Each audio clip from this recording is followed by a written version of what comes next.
How's everybody doing tonight? My name is Anthony Brian Logan, and you're watching and/or listening to ABL Live. Thank y'all for joining me tonight. You could be almost anywhere in the world, but you're right here with me, live on the show, and I appreciate y'all for that. We got a whole lot going on all over the internet, all over mainstream media, social media, everywhere, and I'm not sure where to start. First of all, Spencer Pratt in the Los Angeles Mayoral debate. Did you like his performance? Did you not like it? Does he have a chance to win in Los Angeles, despite how crazy leftist it is? We'll talk about that a little bit more a little bit later. Also, Virginia redistricting got shut down by the Virginia Supreme Court. I am pleasantly surprised. And the reason why, they were trying to cheat, of course, although they say we cheat on our side. We'll talk about that a little bit more a little bit later. Also, Frontier Airlines. Oh my goodness. I had my story about Frontier Airlines, but it was nothing like somebody getting sucked up into the engine of an airplane. How do you get across the security barrier and run across the runway like you are, I don't know, like you just out there just kind of playing around, just chilling, like you shoot across a baseball field. You did the college baseball streak across the runway and got hit by the engine. We'll talk about that a little bit more a little bit later. Also, Governor Wes Moore, he's cool with gender reassignment surgery for children. Is that who you want to be a governor? Marylanders, do you want him to run for president one day? Democrats, I hope not, but we'll talk about that a little bit more a little bit later. Also, the Russia-Ukraine war that you forgot about may be coming to an end pretty soon, hopefully immediately. We'll talk about all those things and a whole lot more on tonight's episode of ABL Live. And thank y'all again for being here. You guys are the best audience anywhere on these interwebs. If you like what you're hearing so far, if you enjoy the content in general, please give the video a thumbs up. Like the video, share the video, do all that good stuff. That'll help me out tremendously. We got quite a bit going on.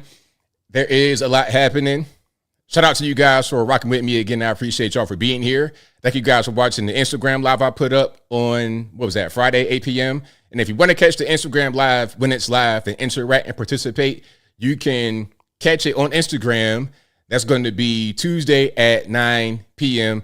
Eastern Standard Time. And you know I'm here pretty much every day putting up pre-recorded content, and I'm here doing my live stream Wednesday and Saturday nights at 8 p.m. Eastern to right around 11 p.m. Eastern Standard Time. But shout out to you guys again for being here. There is a lot happening. Waves to everybody in the chat. I'm seeing a bunch of hellos. And of course, I see you guys before the stream. Shout out to y'all. Guessing time was going to start. I was going to be a little bit earlier today, but I had like a little, it's always something. It's about 1,000 degrees in my house after a few days where it was not. It was like really cool. We get in this, middle of the road kind of weather. First, it's like 55 degrees in the morning. And then by the afternoon, 4 p.m., it's 80 degrees. So you go from being cool, no AC needed, to now all of a sudden I'm sweating bullets and I'm upstairs. I'm feeling like a straight burrito right now. So it's a little warm, but we got the AC cracking, rocking, and rolling, and we are good to go. But shout out to y'all again for being here. There is a lot happening. The whole Frontier thing, that was crazy. That was totally nuts. I just happened to wake up this morning. I'm just chilling. I'm just kind of like, I'm chilling for a minute. I'm not grabbing my phone immediately. I chill for a minute to myself, just gather my thoughts. And then once I hit the phone, all of a sudden, somebody got hit by the airplane. I'm like, an airplane? Like they got, my first thought when I saw the Frontier thing was Newark, New Jersey. What happened with the guy who got hit while he was in his 18-wheeler on the highway? I thought it was something like that. But no, the guy was physically struck. He got hit by the engine. And that turbine turned him every which way but loose. We're talking about straight up mincemeat. It was gruesome. Like you can see some pictures where you can tell that something happened there, but it was so violent, the force, that his body is just unrecognizable. It's like bits and pieces at best. And I apologize for being gruesome, but that's what it was. Gruesome things like they don't really bother me. Gruesome things like don't really bother me. I've seen some stuff, so that's not really. I feel like I've seen worse, or I've heard worse. Okay, and if you kind of gruesome and squeamish, I'm gonna tell a quick story, so please cover your ears. I've told it before, but I'm gonna tell it again. And thank you guys for joining the channel. If you're newly watching, I appreciate you. We've been around for a long time. We got a good channel and a good community. Make yourself at home. It's all love here. But I had to get told one time. I forgot what happened. I don't know what it was in my vehicle. I had to get told. So on the tow truck, I'm listening to the guy talk. We talking. And, I'm the guy that everybody wants to talk to. I don't know what it is about me, but everybody wants to tell me the whole life story, which is fine. I enjoy all the stories. I learned quite a bit from them. But this guy was telling me that he had been locked up for a long time, and he came home, and he got this job towing trucks and doing stuff like that, roadside assistance and whatnot. I'm like, okay, that's what's up, man. That's good. I'm glad to hear that. He was like, yeah, man, I seen some crazy things. I saw a dude who got hit when he was on the motorcycle, and his helmet was still on his head, but his head was detached from his body down the street because of the force of the impact. I like, good grief. Good grief. And he was telling it like with a straight face, not even really, it wasn't even like traumatic. He was just saying it in a matter of fact kind of way. And I've seen stuff like that. You've seen people that's dead bodies and whatnot. So to see that, it wasn't really that gruesome to me. And like I said, if I'm on a plane and I got to hop down this slide, okay, this slip and slide with no water, okay, it's dangerous. And I feel like once I get on a little slip and slide, I might pop through the bottom and hit my head on the ground right on the runway. I don't want that to be happening. I ain't trying to go viral with my head bust open because I fell down the slide, just beat back, falling through the slide. I don't want that to be my legacy. But anyway, if I go down the slide and the engine is right there, I'm going to look. Yes, I'm going to look because we were in the plane, get ready to take off. The wheels were lifting up. The wheels were lifting up off the ground. All of a sudden, kaboom. And you got an explosion, fire, smoke in the cabin, and maybe the mask come down. Oh boy, look, if the mask come down, I ain't gonna be no more good. I was on the plane one time when we hit a wake. Like right after takeoff, we hit a wake. I'm like, whoa, whoa. And the flight attendant, she was funny. Shout out to you if you're watching. She was laughing like, oh, you're okay. Grabbing my hand, is like, you're funny. But that was just a little wake, a little shake in the plane. Explosion, fire, the mask. I want to see what caused the actual thing to happen. That's what I want to see. Okay. Is it too much? Too much? My fault. Maybe I'm saying too much, but yeah, I want to see that. And RIP to the dude, but obviously he was trying to hurt himself. That's clearly what happened. You don't hop the fence of an airport onto an active runway and run across, walk across, stroll across, scooter across, bike across, whatever you did to get in the line of the airplane if you don't have a death wish. There's no other reason for you to do that. It wasn't the worker out there on the runway because you're taking off. When you're in that area, there's no human beings out there. It's just the wide open runway. The whole point is to get enough speed to lift off. That's it. There's no reason for you to be out there at all unless you wouldn't hurt yourself and you did that. But here's what I say.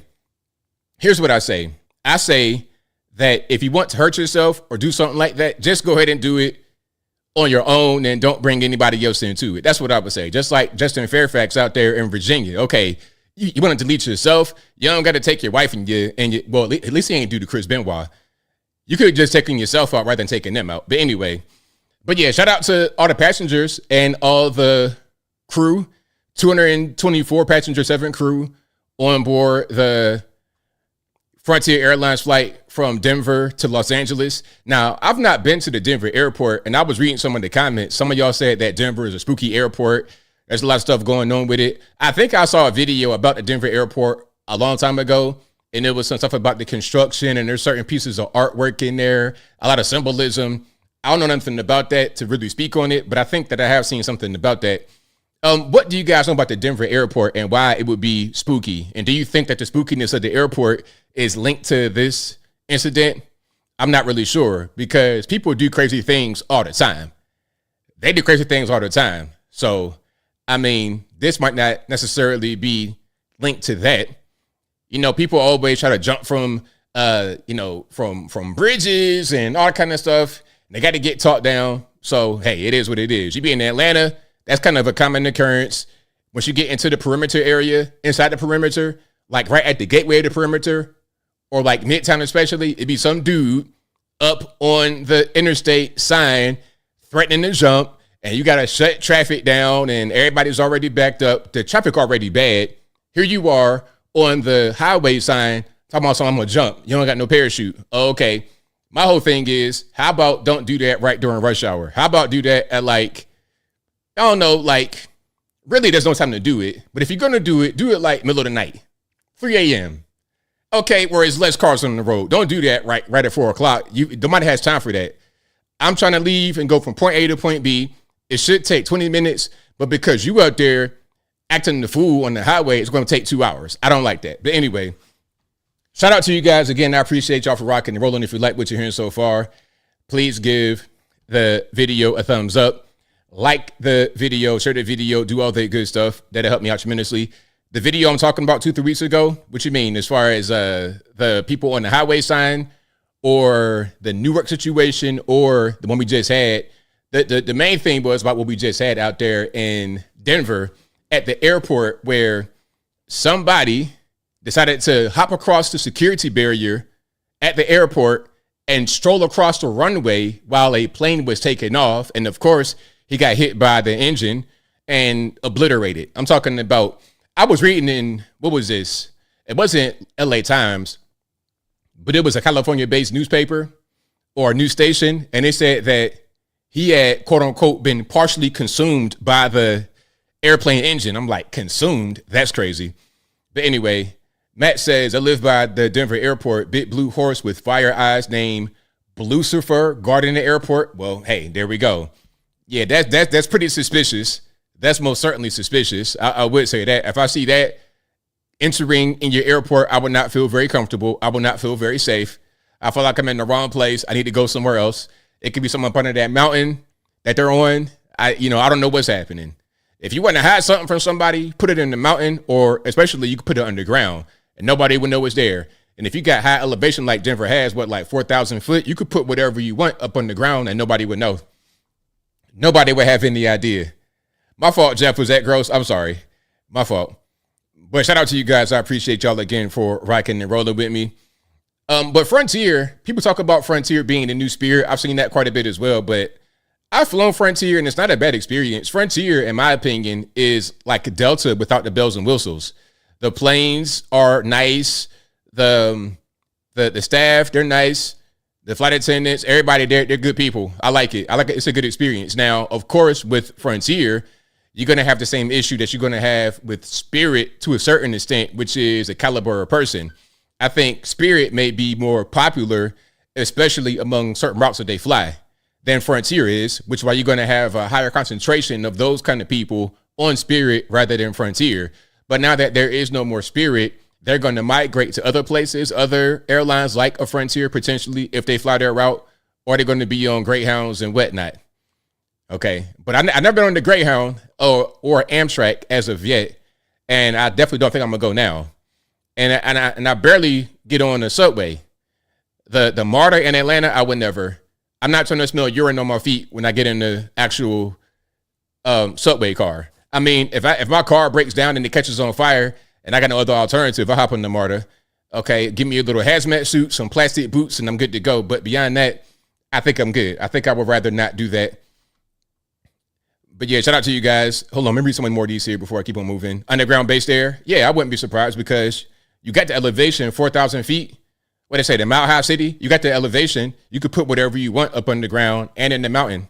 You could put it underground on the Denver side of the mountain, and then once you get up in the Rockies for real, you can make it higher in there. Okay, Liz, people, you guys are funny. You got the reptilians under the airport. That's funny. But speaking about reptilians and whatnot, the UFO files. Okay, now look, President Trump, I thank you for releasing the UFO files. I appreciate it. I really do. But I don't think that I'm really impressed by the UFO files that I've seen so far. I don't think that I'm impressed. I appreciate what you have done. I appreciate your effort. But so far, I'm not really impressed. I mean, there was one thing that I saw, which was the 8-pointed star-looking thing.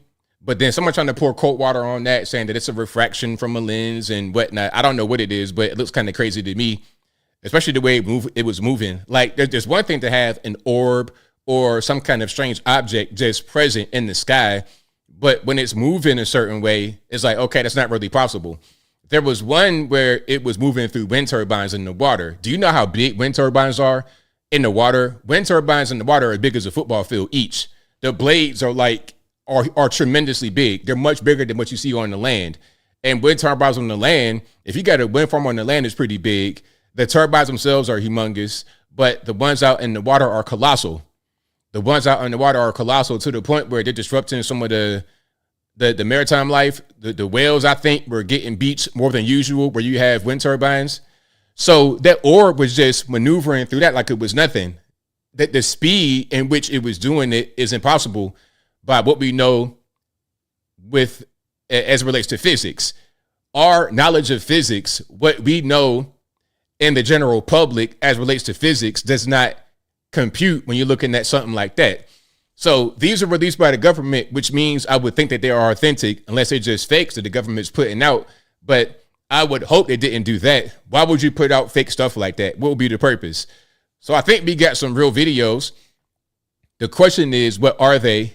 And beyond that, I think you need to answer some deeper questions, like who is behind them? Who is piloting these things? Is it unmanned? Like, what is it exactly?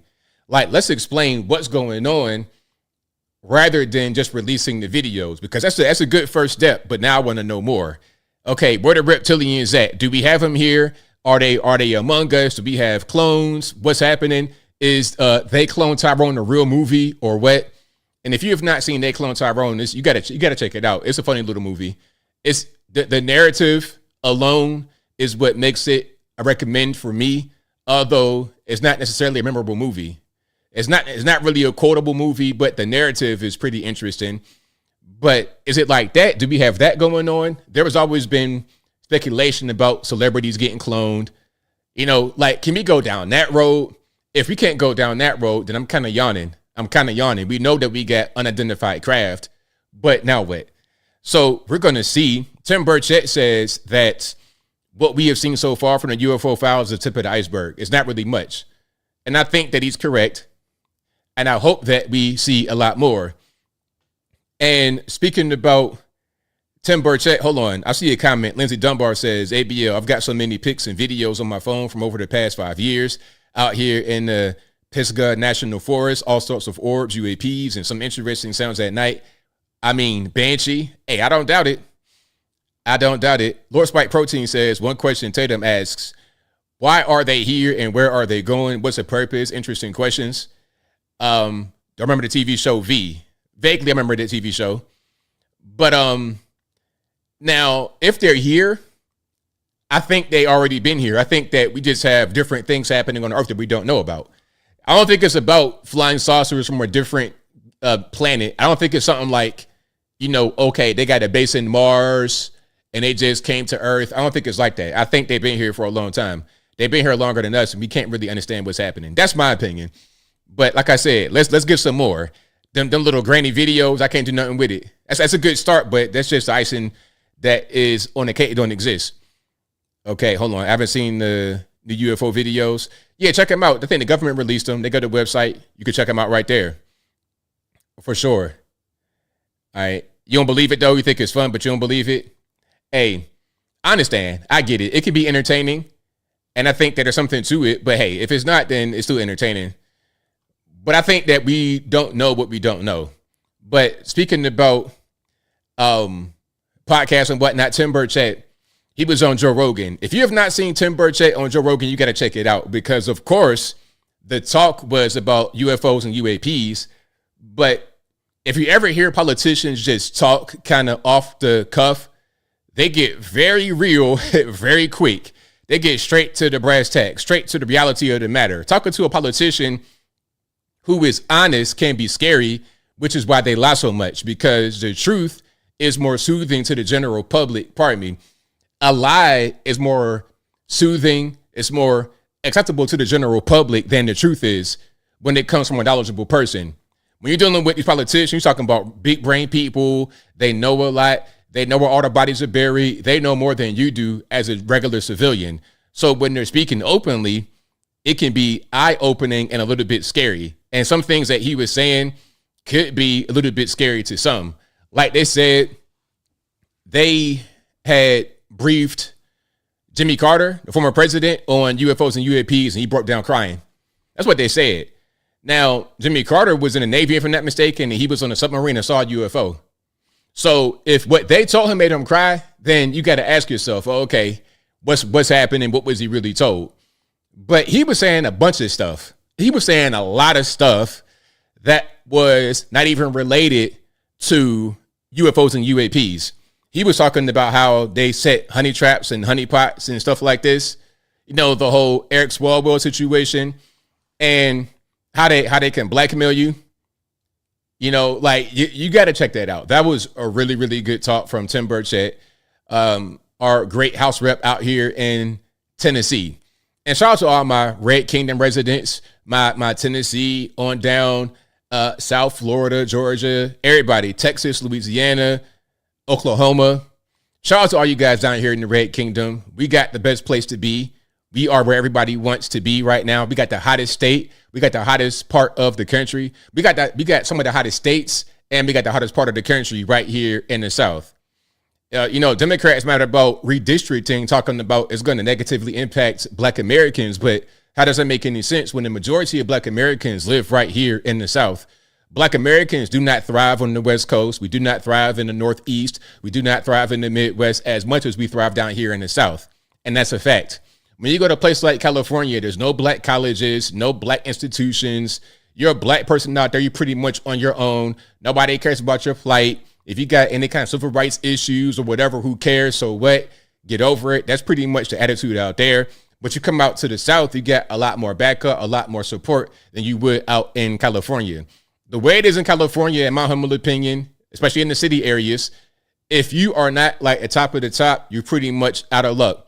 Las Vegas is becoming that. I saw a video from Rob Smith, shout out to him, and he was saying that Vegas is becoming a playground for the rich, basically. And a lot of the things that would attract a lower dollar amount person, a lower spending person, are no longer being offered because they want to cater to a higher dollar amount. Now, I don't know if that'll work out for them in the long term, if it is a good business decision.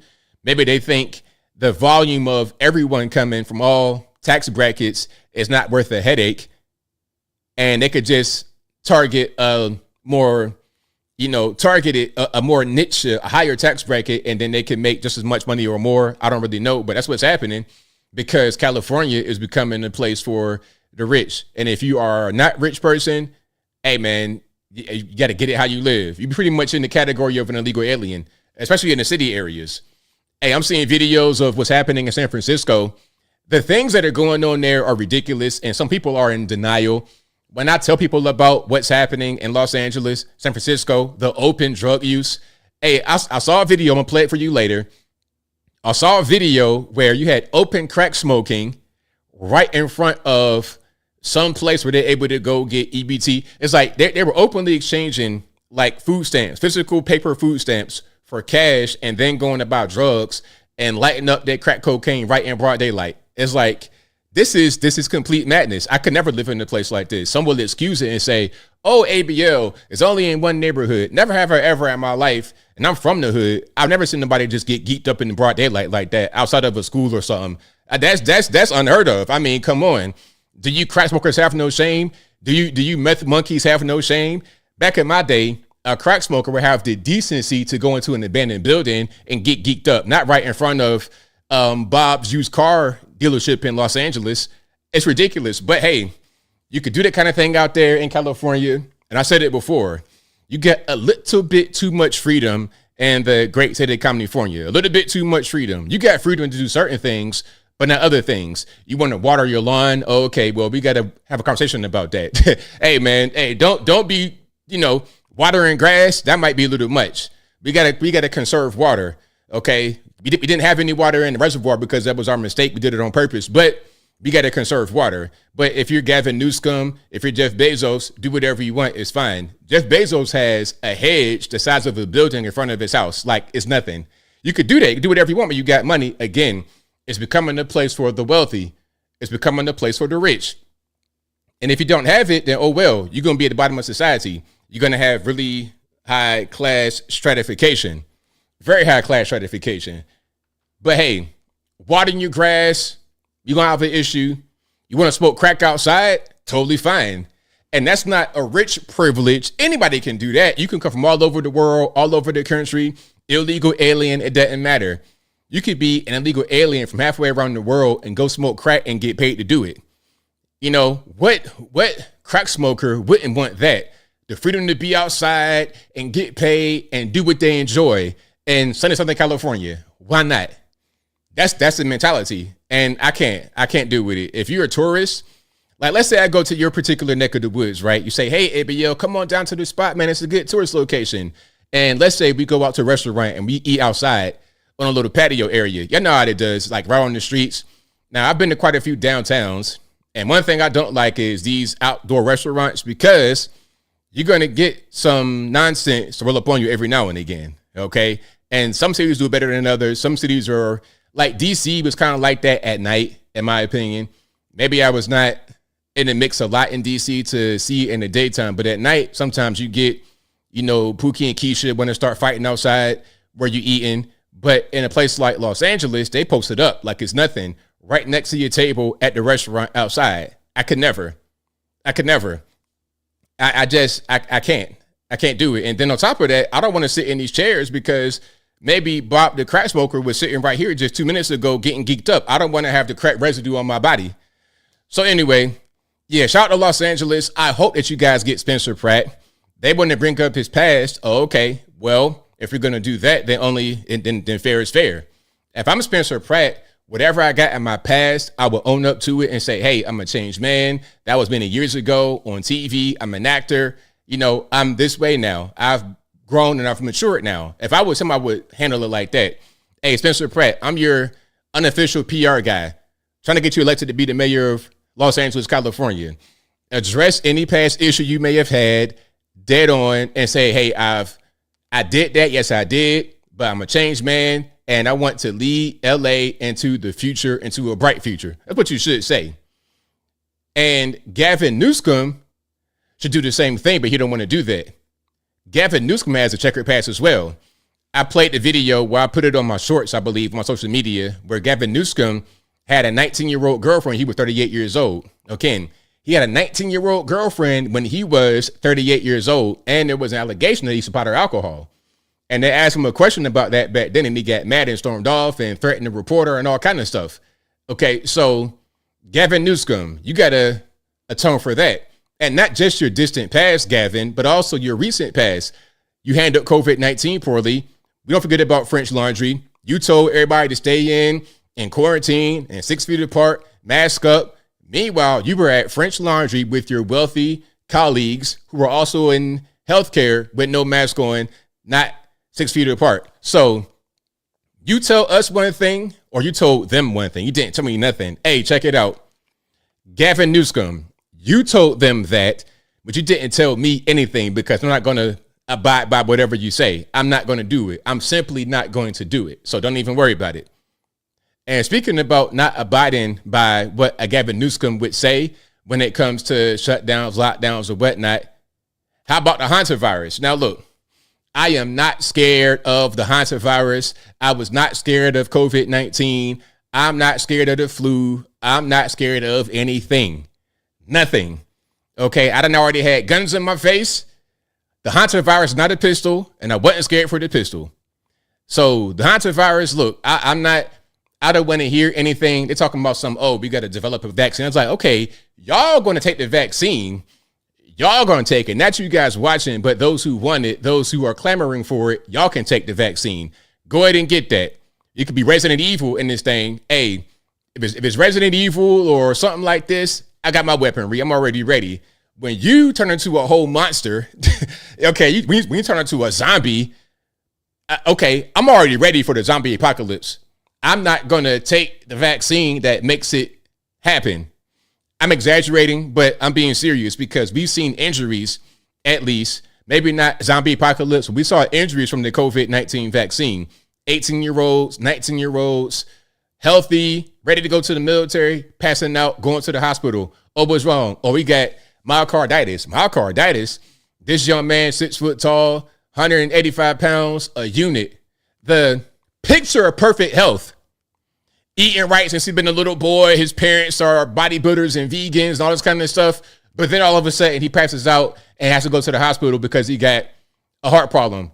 Okay, what did he do differently than he was not doing before? COVID-19 vaccination. Oh, okay.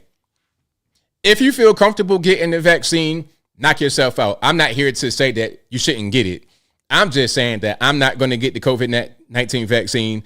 I've not gotten it before, and I will not get the Hantavirus vaccination either.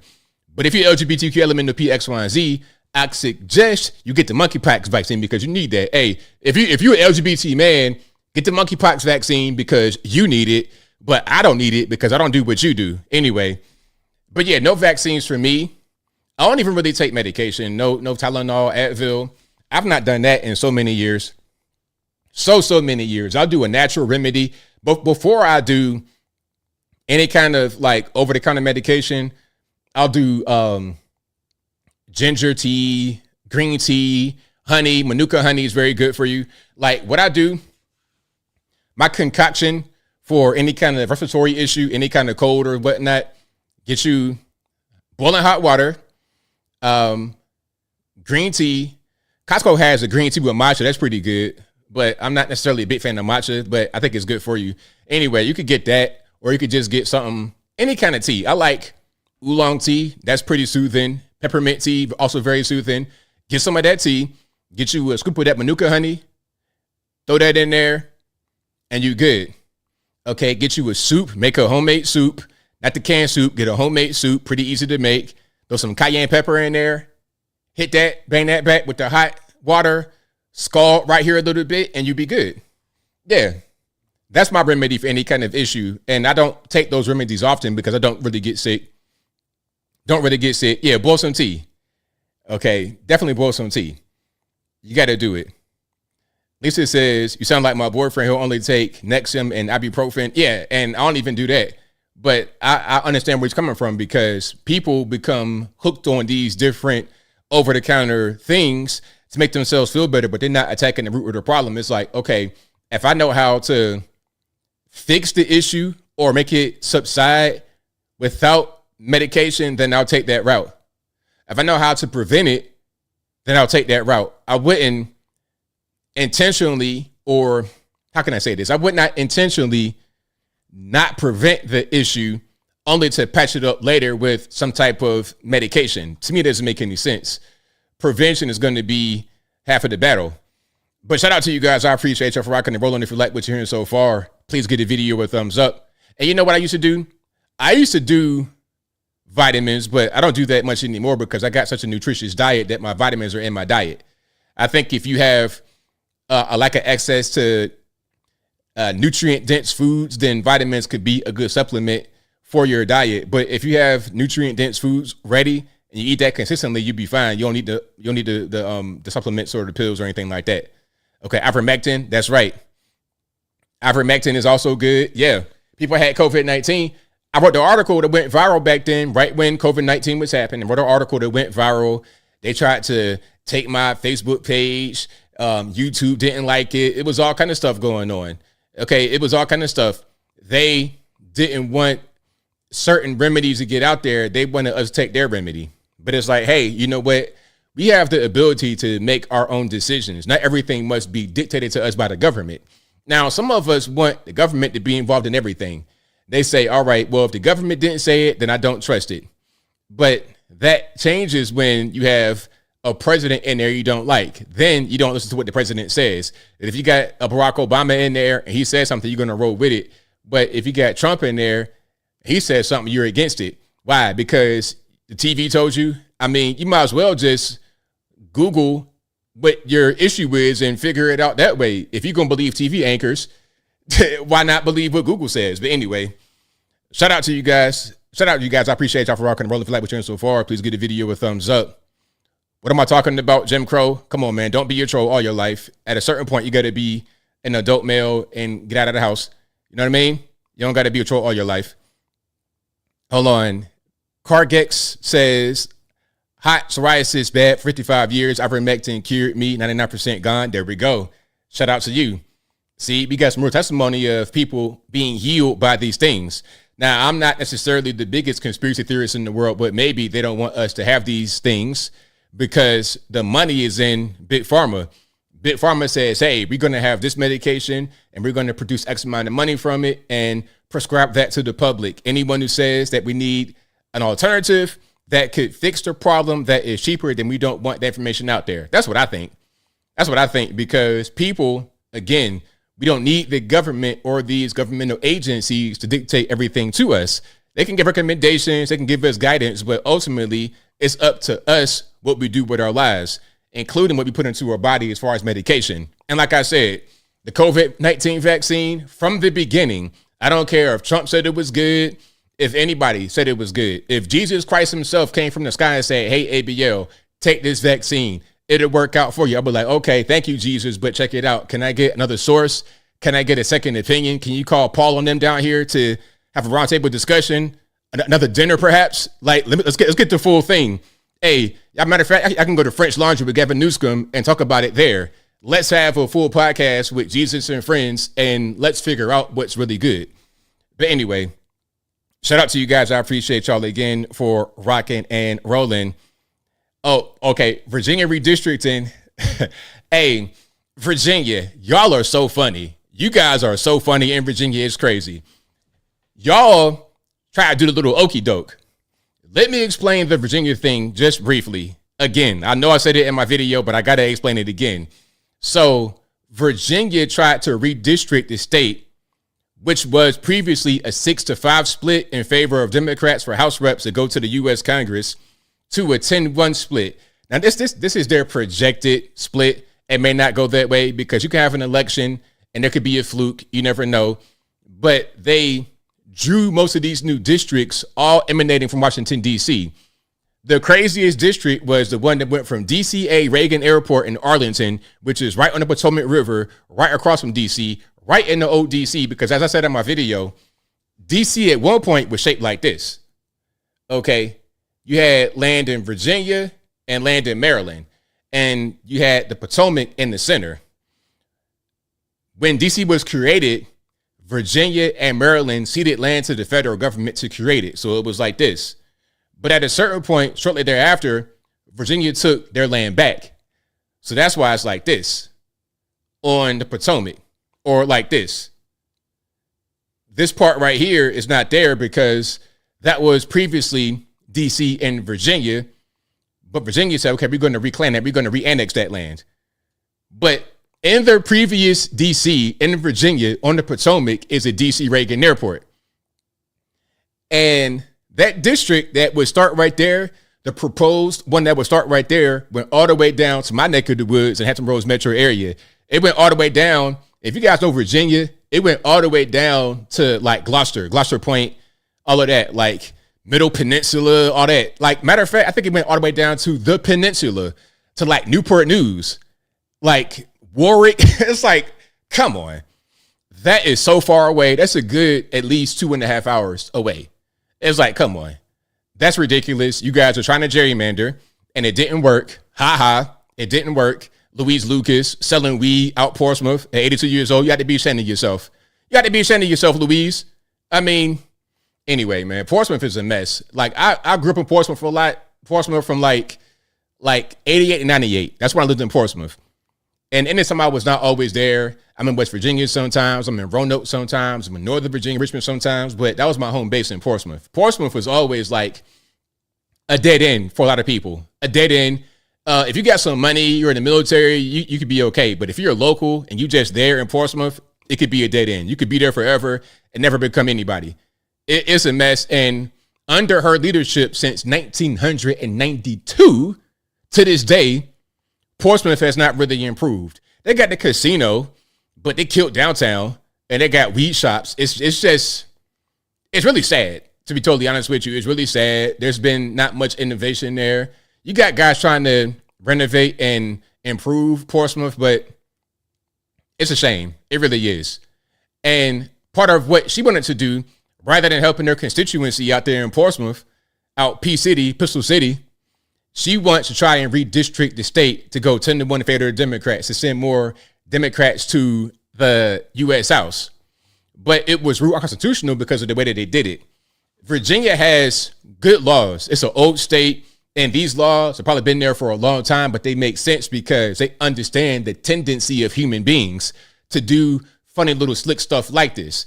So the law states that if you want to redistrict, you must amend the state constitution. In order to pass an amendment, you must vote twice in the Virginia State House. The delegates must vote twice. They vote one time, and in between their second vote, there is an intervening general election. So what is the point of this law? What's the spirit of the law?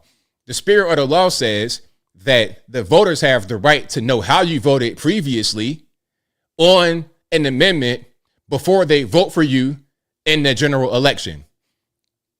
The way that they did this was start early voting in September the 19th.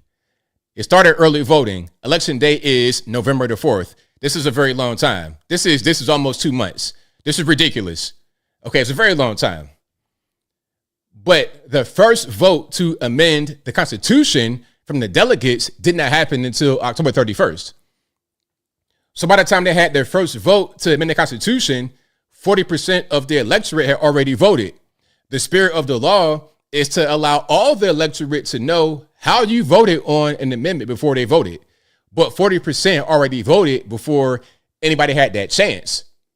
But they say, oh, well, election day is only November the 4th, so we're getting plenty of time before election day. But that's just them violating the spirit of the law. The point of the law is to give all the voters the right to know how you voted on an amendment before they vote for you. If the voters, the 40% who voted, knew that who they were voting for wanted to have these new maps drawn, they could have lost the race. It would have been different.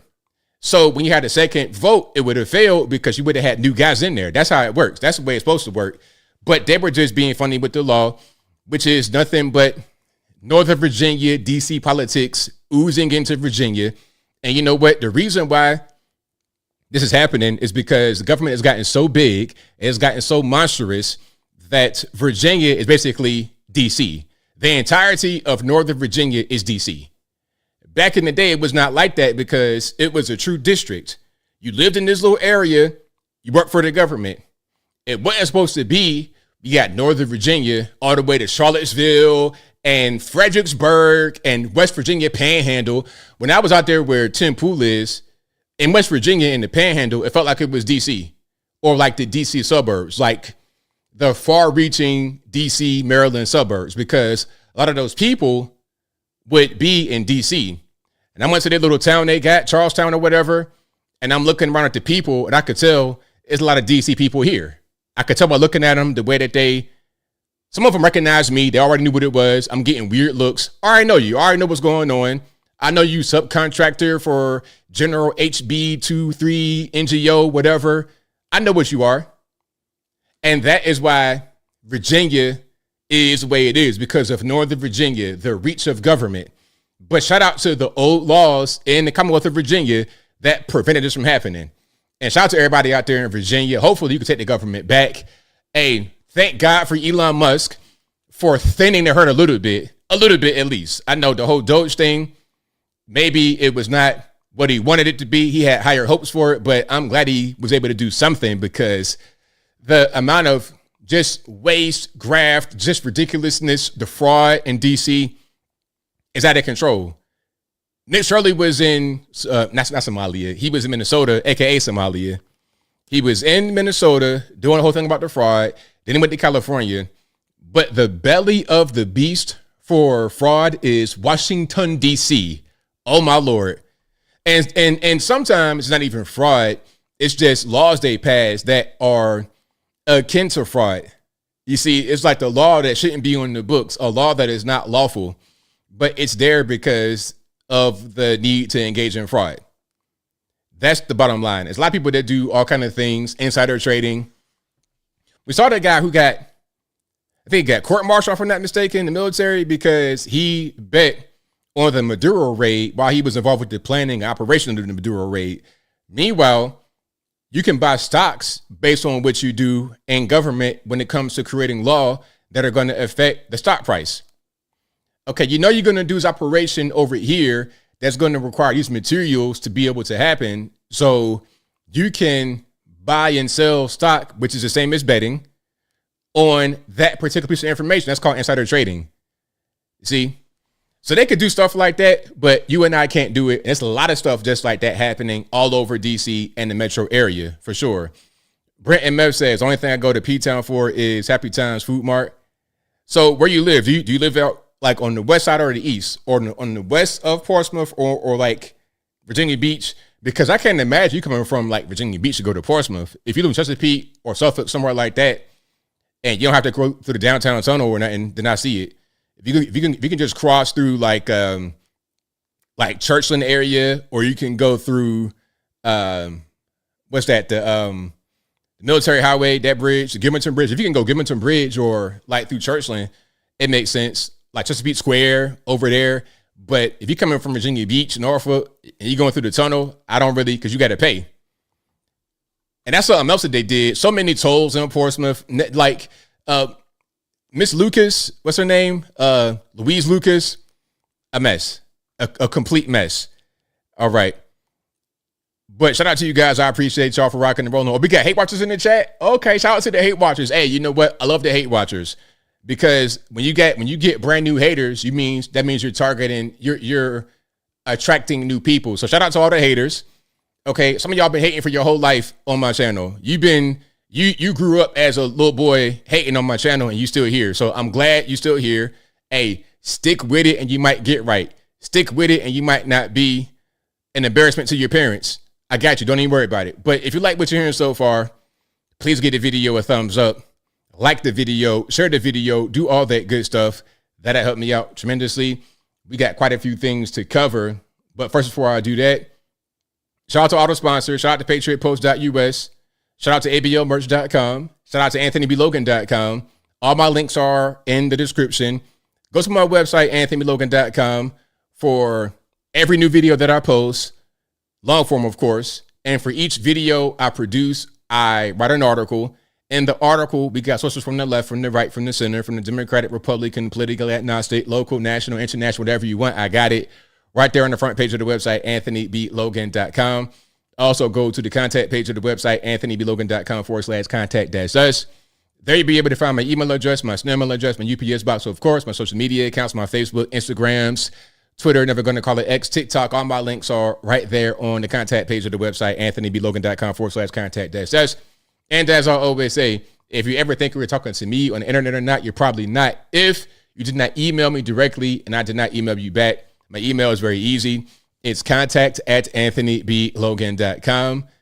And the email is always on the contact page of the website. Now, if you think it's me and somebody scams you, hey, it's not my fault. Don't blame me. Blame the white man. Blame whoever you gave the money to. You probably gave the money to a dude over in India. No flip-flop, straight feet on the ground, dirty foot all day. Polo shirt, sweaty, he's going to be the one scamming you, or it's going to be a guy over in Europe. And shout out to the Ukrainians and Russians. You guys are bringing that war to an end. So maybe Boris is not going to be trying to scam you because the war about to come to an end.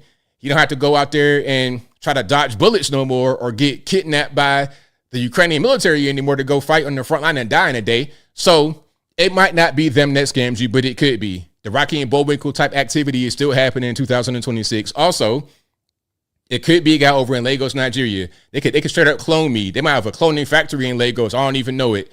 In the water, it could be a whole ABL factory. But guess what? It's not me. Okay, it's not going to be me. It's going to sound like this. That's not the correct voice. The voice is wrong. Do not fall for it. So please don't do that in 2026. Now, let's go ahead and get to some things here. The Denver kerfuffle. Oh my goodness. Now, I'm not going to show anybody dead or nothing like that, although it don't bother me. But I'm not going to show that. We can't do that on the YouTubes, and I got to be sensitive to my audience here. But this is the evacuation of the plane. It was a A321 Airbus A321 Neo. Shout out to the pilots out there. A lot of you guys watch me. I appreciate y'all for doing that. If I'm on your plane, give me a holler when I get off or when I get on. But anyway, here they are evacuating the plane after they aborted takeoff when they struck somebody on the runway. Check it out. Jump! Go to the back if you're blocked here. This exit's closed. Stay low, jump. Good. Stay low, jump.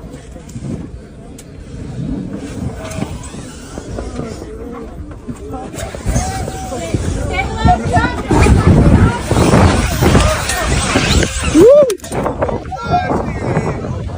What a fucking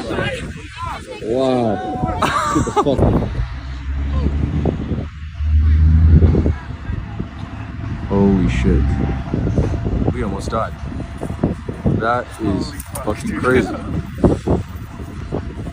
All right, there we go. So shout out to all the passengers on Frontier out there in Denver, Colorado. If you guys didn't see it, it's been all over the news, but if you didn't see it, they were at the airport taking off from Denver in the Airbus A321, and somebody decided to run across the runway as it's taking off, and that didn't really end well for the person. The guy got something to the engine, and that was pretty much all she wrote. Now, there's a picture of the engine. It's not super gory. It's not super gory. There's a few pictures of the engine, but this one is not super gory. It's just like an AI upscale, but there's been like more detailed images that are a little bit more gory because you got blood everywhere. So I'm not going to show that one. Let me see if I can find the other one. But again, shout out to you guys. I appreciate y'all for rocking and rolling. I thought I had that in here, but I guess I don't. But yeah, it was pretty rough. It was pretty gruesome. I don't really got to show it. Oh, what I do want to show, going back to the previous thing about the Newark airport, just briefly, I want to show you guys the approach to that runway. This is not the same plane that hit the truck the other day, but this is how low they had to get. Again, I'm going to kind of go back a little bit. This is going to be not in Denver. We just had the little issue with the guy in the engine. This is going to be over in Newark. It's going to show you just how low the plane has to get to land on this runway. Now, as you can see, the runway is perpendicular to the road. Okay, basically, I mean, it'll cross. It's not parallel side by side. It's perpendicular. You can see it right there, and you can see the road right there. You see it's a truck right there, all that. So they got to go low right over that to hit this runway. What there should be here is a buffer in between the runway and the road, but there's not. So you got to get low early on that particular runway.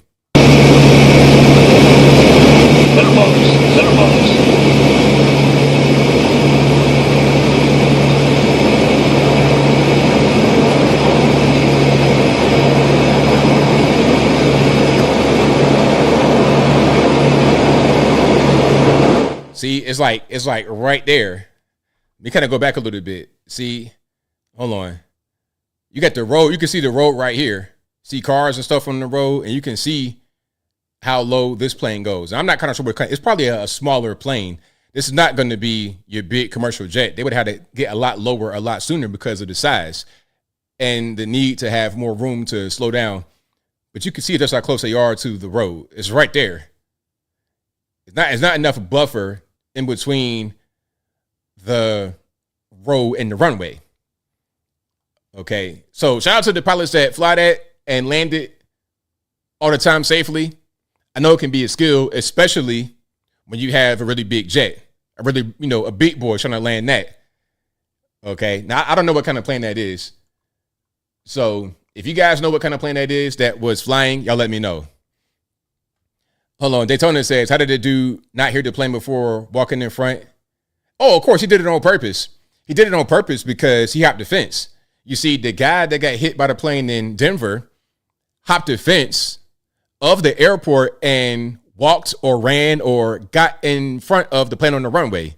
There was no need for him to even be out there. There's no human beings. Once you are out there on the runway, you did it on purpose.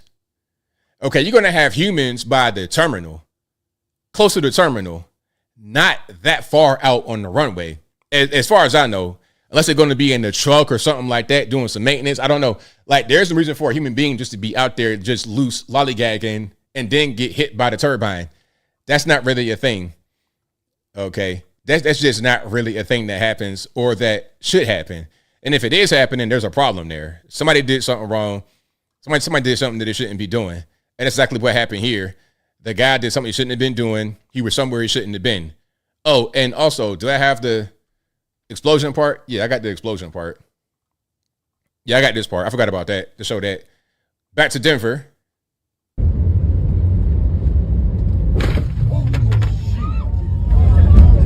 So you can see and hear when the strike happened, but you can't see anything too gory. It's just like a flash and the thud. was it. Just that quick. Hey, just that quick, he was done. People underestimate how soon your life can end, just like the situation out there in Minneapolis, Minnesota, with Rachel Nicole Good. Talking about some, oh, well, she hit him with her car a little bit. It wasn't that bad. It's like, okay, if you hit somebody with a car a little bit, that's going to create a lot of damage potentially because the car is much bigger than them and the car can move faster than them.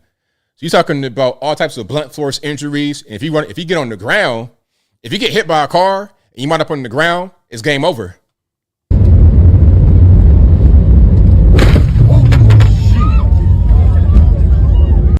Town Frontier 4345, we're stopping on the runway. We just hit somebody. We have an engine fire. Can you know the souls on board? We have 231 souls on board. There was an individual walking across the runway. We've got smoke in the aircraft. We're going to evacuate on the runway.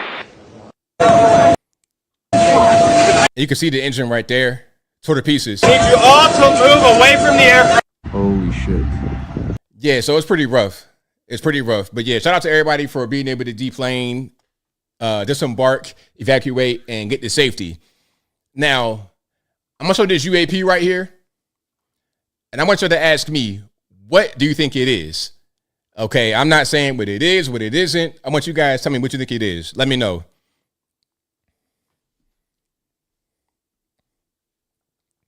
No sound, of course. But they say that the UAP is an 8-pointed star with arms of varying length. Okay, so you can see 1, 2, 3, 4, those, and then 1, 2, 3, 4, those. So these are the arms that are of varying length, 8-pointed star. I thought at first it was just like some kind of graphic on it, but that's the thing right there. So what is that? I've seen all types of responses, but I don't know what it is. I mean, you can always speculate, but I don't actually know what that is. What do y'all think? And again, this is part of the UFO files that have been released by the government. I think we will get more. I hope we get more because that's not really much that what we gotten so far. But that's something though. I mean, that one right there is pretty confusing. A compass, is that what you guys think it is? An angel? Hey, could be an angel. It's a distraction, it's static. Steampunk aircraft, a lens flare. All right. Xander's Cane Sword says, I'm late and gay. What did the plane hit? The plane, if you're just not coming in, the plane hit a person, a human being on the runway who had just hopped across the fence and decided to take a little stroll.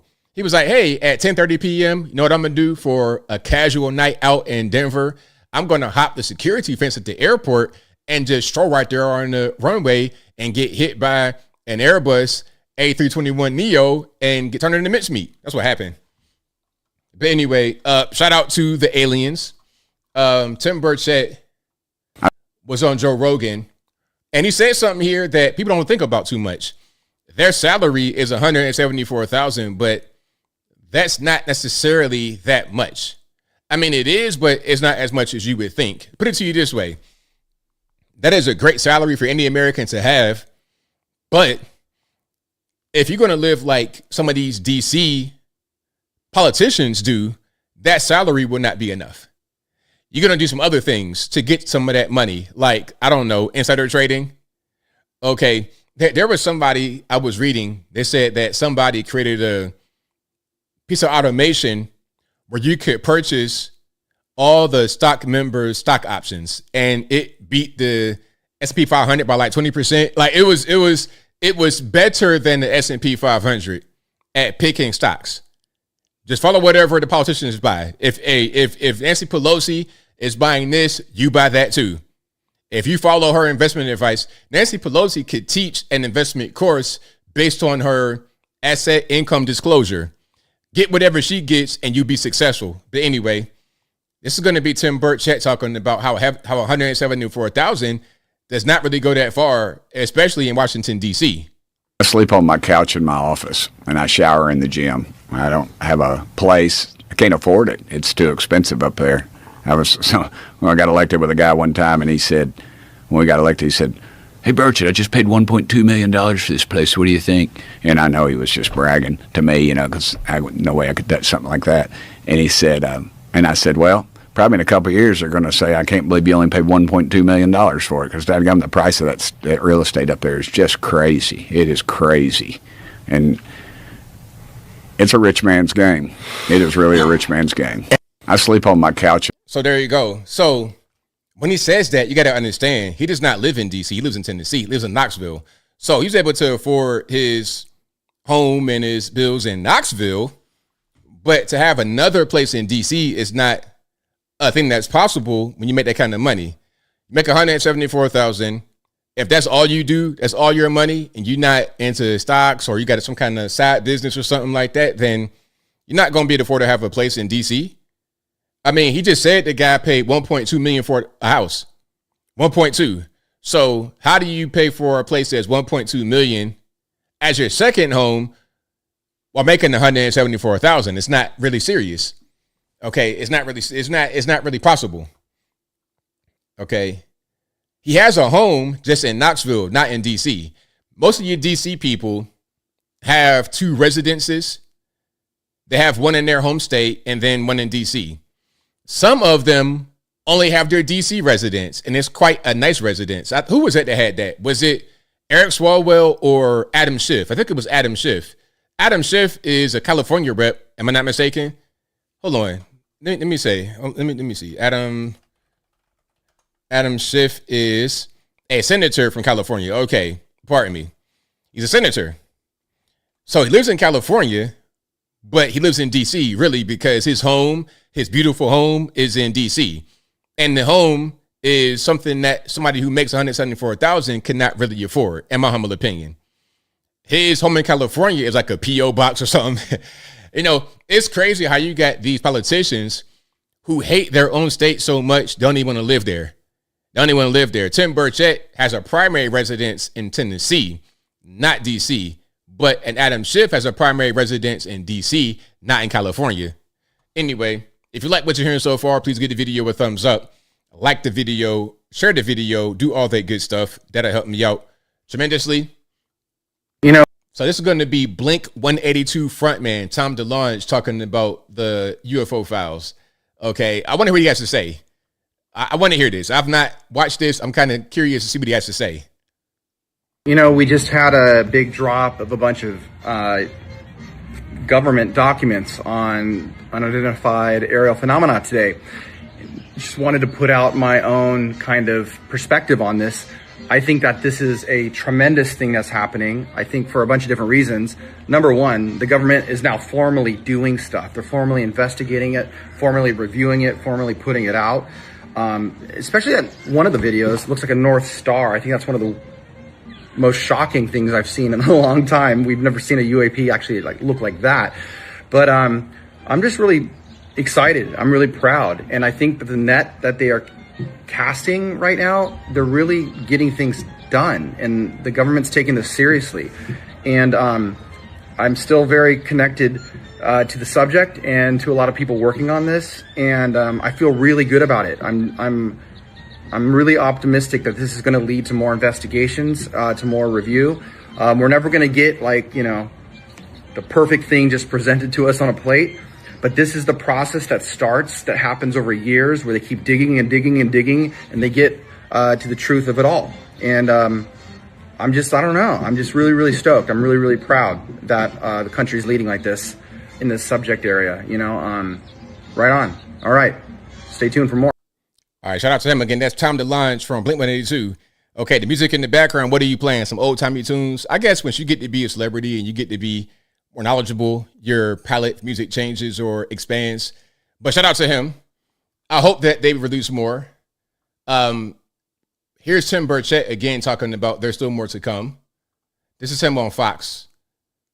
And Tim, if you don't produce, bro, you're going to get put in the category of, these guys talk about, the end times are nigh, that type of activity. You don't want to be put into that barrel of, the conspiracy theories that don't yield any results. You don't want to get put into that category. But let's watch this. I want to warn people, though, this early stuff that we're seeing is not all of it. And this is just the tip of the iceberg. But Trump's having to fight, he's having to fight the deep state. And it's just, and the next files will be tougher to get, but I suspect he'll get them because he is Trump. He knows how to work this thing. And until that day comes, though, there's still going to be more and more, and there's going to be more questions. I want to warn. All right, there we go. So shout out to him with the Tennessee Orange. All right. And let's keep on going here. Now, this is going to be Rear Admiral retired Timothy Gallaudet talking about higher order non-human intelligence. I'm going to play some of this just to kind of get it out the way. My next guest. Because this kind of thing, I don't think they're going to talk about. They'll talk about UFOs, little spaceships and stuff like that. But to get deeper, it's going to require a certain level of forced exposure. It won't be something that they voluntarily give up. But let's watch some of this to give you an idea what I'm talking about. My next guest has been outspoken on UFOs. He says aliens are not on the way. They are already here. Joining me now is retired Navy Admiral and oceanographer Timothy Gallaudet. Admiral, thank you for being with us here today. So I think that in any one of these conversations, we need to start with, you're a serious person. I mean, you were an admiral in the United States Navy, and you have spoken to many people in the United States military about what they have seen, correct? That's correct, Will. And really, the bottom line here from the president promising to release these UFO files is an open admission that the U.S. government has been in possession of UFO data, videos, information, and material evidence for over 8 decades. And I recently joined a number of former government officials in this recently released documentary, The Age of Disclosure. One of those officials includes the current Secretary of State and National Security Advisor, Marco Rubio. Okay, so, Admiral, what do you have? What do you know to back up your claim that we have had UFO material? And does that include, is that organic material? Is that beings? Is that mechanical, technological? What do you know? How can you back up that claim? Well, I've not seen those, Will, myself, but of course, there's been others who've testified, including David Grush in 2024, about having knowledge of the programs that keep that material classified and secure. And I know other officials who have touched those programs and been allowed access. And they're all very credible, and they're in this film I mentioned previously. But you have said you believe that aliens are already here, haven't you? Have you not? You believe they're what? Walking amongst us in captivity? Well, what do you mean? I don't know that much. I do know that there are non-human intelligence is that at a higher order than us that are operating these craft, and we don't really know their intentions right now. But we have proof that they exist, and as you mentioned, we're seeing more proof of that, of them possibly residing in our oceans. All right, there's more. I don't want to bore you to death, but I had to get it out the way. So that's just a little bit more. If they get into talking about the oceans and non-human order, then okay, now we're cooking with gas. But if they don't go down that road with the UFO file release, then you're not really getting much of anything. You're getting, you know what I'm saying? You're getting fodder for History Channel and stuff like that. You're not really getting the real deal. But anyway, let's keep on going. Let me see. I'm gonna just keep on rocking here. Let's go to Marco Rubio. Well, yes. Big Marco, looking presidential. He was being asked about, we had shot at some Iranian ships, I believe, or an Iranian ship after they shot on us, despite our ceasefire. And they're asking, hey, what's up with that? What's going on with that? Why would you do that? Now, before I play the Marco clip, what is your opinion about Marco becoming the president one day? Maybe 2028 or beyond. Some say that J.D. Vance should run right now. I said it once and I'll say it again. I don't dislike J.D. Vance. I think J.D. Vance is good, but I think he's young. He's like my age. Marco Rubio, a little bit more seasoned, a little bit more trial by fire. You know, he can, in my opinion, lead right now. If not the president, then he must be in high leadership some kind of way. That'd be my opinion. But let's hear from him about why we had to fire on the Iranians during the ceasefire. Well, I guess, but the point is, if there's not much seizing in the firing because we. Well, you should ask that of the Iranians. Don't ask me. We didn't fire. They fired on us. My point is, if you fire at a U.S. Navy ship, what are we supposed to do? Say, oh, there's a ceasefire. We're not going to shoot down your drone. That's a stupid question. That's a stupid position to take. Of course we fired back at them. They were shooting at us. That's what I would expect to do. Only stupid countries don't shoot back when you're shot at, and we're not a stupid country. Do you expect that or have you conveyed any red lines to Iran where, if the ceasefire or whatever you call it, if they cross... Well, the red line is clear. If they threaten Americans, they're going to get blown up. I mean, that's how much clearer can you be than that? If you are a missile launching guy, whatever they call that job, and you're sitting there and you fire a missile at the United States and we saw you fire it, we're going to hit you. Of course we are. Who doesn't do that? Unless you want to get your ship sunk. I mean, we're not going to let our ships get sunk by the Iranians with their little, their drones that they're firing. They don't have a navy anymore, but they bring out these little Boston whaler fishing boats and they try to swarm you. We're going to blow those boats up if they're coming towards our boats. I don't know if that's a red line, but I hope they know it is by now. So if I were one of these Iranians on a fast boat and they tell you, hey, your mission is to go after a U.S. destroyer, you're probably not going to survive. I think that's a red line. There we go. Very well said from Big Marco. Hey, there is no more little Marco. We got Big Marco. I like Marco a lot. I want him to run for president 2020. I want him to be the next president. I want him to be, Muhammad Ali with no shaking, passing the torch from President Trump to Marco Rubio. Respectfully, JD, respectfully, I want Marco. Nothing against you, bro. I promise. It's nothing personal. My Appalachia brother, I'm with it. You from Southern Ohio, right there, Appalachia adjacent, I'm with you. But I want the best guy to win. I don't care about the color. I don't care about nothing. Give me the best guy, period. Give me the best guy, period. Now, let's go to Android 16, a.k.a. Hakeem Jeffries, bragging about the Virginia redistricting effort, which has been overturned. This is from April 22nd. Let's watch this. Our message to Florida Republicans is F around and find out. If they go down the road of a DeSantis dummy mander, the Florida Republicans are going to find themselves in the same situation as Texas Republicans who are on the run right now. Our message to Florida Republicans. Okay, that was about Florida, but the same thing applies. Dummy mander. Okay, that was a nice one. That was a nice zinger right there. Okay, you ready for SNL, ain't you? I see your little sly grin. You probably had that prepared. You were in the mirror practicing that little line, weren't you? But guess what? Texas looks strong. Florida looks strong. Nashville, Tennessee, the capital, the state of Tennessee looks strong.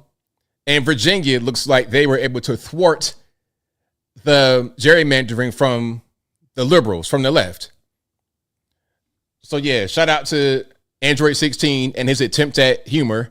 Hey, he saw my video, was like, okay, I'm getting tired of getting called an Android. Can I look a little bit more human-like? All right, let me try this joke. That'll work. It didn't.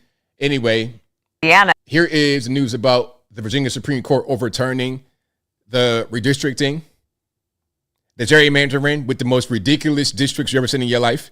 To try to put that back in. You had Tennessee do what it did. Right. You had the Supreme Court just last week. And so now I sort of feel that the Virginian Democrats irritated everybody, made everybody mad, and then they lost. And so what they could lose is, one, self-respect maybe, but also funding and the seats that they thought they were going to win. Yeah, and the momentum, because you mentioned all of those things are such huge developments. That Calais decision out of the Supreme Court last week triggered what we just saw in Tennessee. Alabama's going to make a run at it. Louisiana has to. South Carolina may be in the mix. So while Democrats have seemed to be gaining sort of a net advantage in a lot of what they've done in the redistricting, and they point to Republicans, you guys started this in Texas, those decisions and this one today that just landed, they are big wins for Republicans. And listen, they can't count on winning the midterm strictly on redistricting these seats, because they've got to talk about gas prices, the economy, all the things that people are worried about out there. And we know what history generally does to an incumbent president in the midterms. But these seats will certainly help to stem a lot of the things that they're going to be trying to fight off and to hold on to the House. It's early. Now, they want to redistrict also because they're losing seats in a lot of these blue states. California losing seats, New York losing seats, because of population loss. People cannot afford California. They don't want to do with the open crack smoke. They don't want to do with the criminality, the ridiculous policies. So they're leaving more than what they should be. to keep population at a certain level. The state is shrinking in population. So with that, you're going to be losing House reps. You try to redistrict to make up for it, but it won't be enough to overcome it. And then if you're going to do that, then so shall we. If we see you're going to do it, we'll do it before you. We'll be preemptive. We'll be proactive, not reactive. And, you know, they want to say, oh, you guys started it in Texas. Well, we see the writing on the wall. We already know what it is.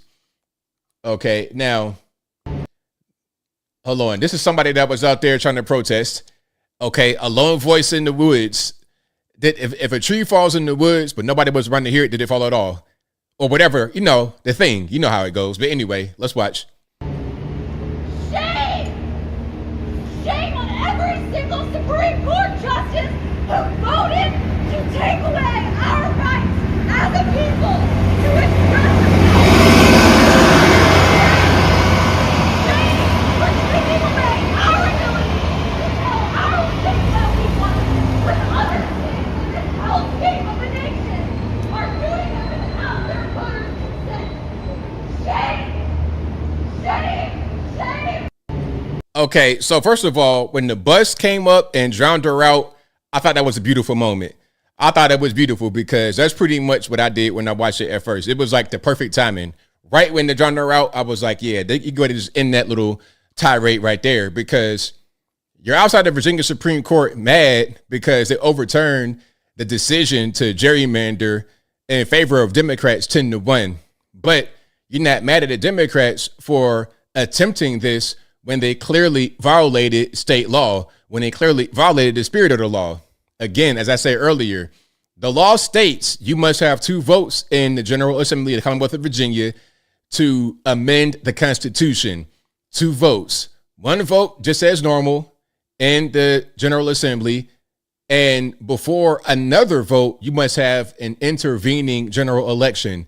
The people, all the people who are going to vote must know or have the ability to know what you voted for when it comes to an amendment. But by the time they had the very first vote to amend the Constitution, 40% of the electorate are already voted in the early voting. So, they tried to do something slick. They got caught. The law was against them, and they lost. It is what it is. Hey, shout out to the big brains out there that are able to understand what the law says. I'm glad we have y'all on our side. But one thing that was kind of unsettling is that it was a narrow Supreme Court decision, 4-3. I don't like that. Hey, Virginia, I don't like that. The law was pretty clear. The law was clear. So what are you even mad about? I don't really get it. Now, this is a funny clip. Okay, so the CNN panel, they are flabbergasted when they found out a new congressional seat in Tennessee will go to a Republican black woman. The new redistrict Republican seat will go to a Republican black woman. But their stance was that redistricting in Tennessee was racist. How is it racist when a new district would go to a Republican black woman rather than an old white Democratic man? Who is racist against? White people? Oh, I thought it wasn't possible, Democrats. I thought that was not really a thing. How about this? How about let's not have strictly race-based districts? How about that? If a district of a region happens to be majority one race, then so be it. Whether it's black, white, Puerto Rican, and Canyon stripe. But having a district strictly based on race cannot be permitted. Because if that's the case, then we all must have one. Like apartheid South Africa, have an area for the blacks, whites, coloreds, Chinese, whatever. We don't have that in the USA. That's been done for a very long time, but Democrats are still mad. Hey, they're still mad. We ended their ridiculous laws going all the way back to slavery, and ever since then, they're mad. But anyway, let's watch. The woman now who is likely going to win the 9th district in Tennessee is a black Republican woman as a result of this redistricting effort. It's likely going to be a black Republican woman who beats that old white man. Could I make this very simple? But that's racist? We're going to come back. It actually is. We're going to take a quick break, and then Tesla and Congressman, I'm going to have you both respond. We'll be right back. Are we going to come back? Oh, okay. All right. Shout out to you, Abby. Abby, you're funny. You're a funny person. You got to come back. Hey, that was a zinger. But hey, Gen Z, can we please know the difference between woman and women, man and men. Women is plural. Woman is singular. Can we please know that? You had a great point, but when you said a women almost died inside, it's like, really? On TV, you're going to say that? But your point was valid. Hey, and the new district that they say is racist in Tennessee is going to be a black Republican woman replacing a white Democratic man. So where is the racism? Is it against the old Democratic white man? I thought that was not possible, Democrats. So what are we talking about exactly? Oh, because it's a majority black district, making it Republican. We're not serving our best interests as black people. How is that the case when, as I said from the beginning, the majority of black folks in this country are in the South, where it has always been red? We don't thrive as well on the West Coast or in the Midwest or the Northeast. All y'all New Yorkers had to come to Virginia in the 90s and run away from Brooklyn, New York, and Bronx and all of that. Harlem with the drugs and stuff like that. Y'all came to Virginia and had a better life. Again, black folks thrive in the South, in red states, under red policies. So where is the racism? I'm trying to understand and I don't. But yeah, don't say a women. Don't say that no more, please. But if you like what you're hearing so far, please give the video a men and a women. Y'all guys are funny. If you like what you're hearing so far, please give the video a thumbs up. So look, we got Tennessee. Is he a state rep or a house rep? Tennessee rep Parkinson, a Democrat. This is Antonio Parkinson, who is a rep from Memphis, of course. He's a state rep. He says Memphis should secede from Tennessee. Watch this. And if that is the case, let me make it easier for you. Let Memphis secede from the state of Tennessee. You don't have to redraw maps when you let us out. Let my people go. And I'm dead ass serious. And bro, okay. All right. Hold on. Okay. Where are we going, sir? Where are you going exactly? Where are you going to go? Okay, if you're going to secede from Tennessee, what you going to do? Go to Arkansas, Mississippi? Hey, if you live in Arkansas or Mississippi or Missouri even, which would be kind of weird. If you live in a bordering place to Memphis, again, Mississippi, Arkansas, if you live in those states, do you guys want Memphis? Mississippi, how about it? Hey, add it to South Haven. It's right there. Okay, so let's have West Memphis just annex the regular Memphis. Do you guys want that? Or do you want the debauchery to stay over across Mississippi River or up north above the Mississippi border? Hey, and the problem with Memphis is just that you guys who live there, the locals who live there, need to step it up. You got to step it up. The shooting and thugging and drugging, it's just so old. And, you know, these kind of things happen in some parts of Tennessee. It's the same kind of thing here in Chattanooga. Chattanooga is like a baby Memphis like in two streets. And I saw a video, and this is part of the problem. You got these guys who stuck in the 80s or 90s thinking that they so hard and big, bad, tough guys. It's like, yo, for real, when I see y'all shooting and killing and thugging and drugging, I just wish that you guys do it to each other and eliminate yourselves from the equation. I see a lot of videos. You got black folks crashing out or whatever. I'm just like, hey, you know what? You know, people just want to say it's a black thing. I think it is a low IQ moron thing. If a lot of them are black, then so be it. But nobody likes them, whether you black, white, Puerto Rican, and candy stripe. No one likes them. No one likes the low IQ crash outs, the shooters, the killers. No one likes them. And if they're not black, it's the same thing. If you're a white person acting like that, if you're Hispanic acting like that, nobody likes it. Nobody likes it, and we're going to continue to criticize you until you fix it. But some people are still stuck in previous years. They refuse to get educated. They don't get it. Certain places here in Chattanooga, I refuse. Okay, like cross like by the Ridge Cut, I would never even go over there. I would never even go over there. They're pretty much isolated in their own little pocket. They shoot each other all day long, and everybody else just lives life as normal. If they could just be done with it, then we'd be a lot better off. Also, to the judges and the prosecution, these guys cannot get slaps on the wrist. These guys cannot get slaps on the wrist. They want to play with guns and in public spaces and stuff like this. Give them the ultimate. Give them the ultimate. If I was a president, I'd do another crime bill. If I was a president, I would do another crime bill, but it'd be very targeted. Very targeted. Repeat offenders would be my primary target. Yes, it would. I would have a national 3 strikes law. I'd be Idi Amin. I'd be General Butt Naked. I would be a dictator. But see, that's why I'm not the president. You're going to have Big Marco because he's going to be a lot more compassionate and understanding. Unlike ABL, 3 strikes and you're out. And on the first strike, it's going to be a rough sentence. 3 strikes, you're out nationwide. Because the criminals just don't get it. And they're going to keep doing these things. And then you're going to have people that grow up thinking it's okay to be a criminal and it's cool to be a criminal. Meanwhile, everyone hates you. If you're living in a place or a city or a town like that, everyone hates that town. And Memphis is part of that problem. So do they want to go to Mississippi? I don't think they want them. Arkansas, I don't think they want them. Tennessee doesn't really want Memphis. Don't nobody even go over there. Everybody goes to Nashville or East Tennessee up in the mountains. Nobody even goes that far. I've not been that far. For what? I done been all up and down East Tennessee, from Chattanooga to Bristol, on through Virginia. I've been in Knoxville, been to the mountains, done all that. Bristol, I've been there, stopped there, ate there. It was a beautiful place. Lovely place. Kingsport, all of that. Johnson City, beautiful place, beautiful people. You go to Central Tennessee, Middle Tennessee, Nashville, Murfreesboro, Lebanon, Clarksburg even. I've been to all those places. But where I have not been is Memphis, and I don't plan on going. I don't plan on going. I'm good. So if you want to succeed, that's fine. Ain't nobody going to really miss you. And that's just what it is. And if you're living in Memphis, I apologize. But it is what it is.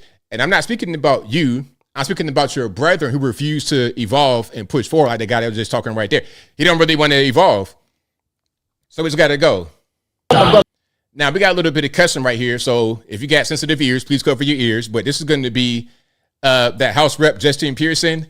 And if you guys have not seen him, I covered him many years ago. I've been covering him for quite a while. Justin Pearson is a guy who is trying to be a civil rights activist type of person. He's like the kind of guy who would wear suits from the 1940s and pretend to be a detective from back then. He's trying to have this Malcolm X orator style voice to communicate. But the thing about that is that people don't speak like that anymore. People are more educated. It's not really as effective as it was in 1965 when he was out there speaking in Harlem, New York City. Okay, so he has a presence. People know who he is in Tennessee, but ultimately what he does nothing to do anything for anybody. But let's just watch some of this because it is a thing that's out there. I'll walk him out. Y'all going? Let go of him. Let go of him, sir. You got me all tied up.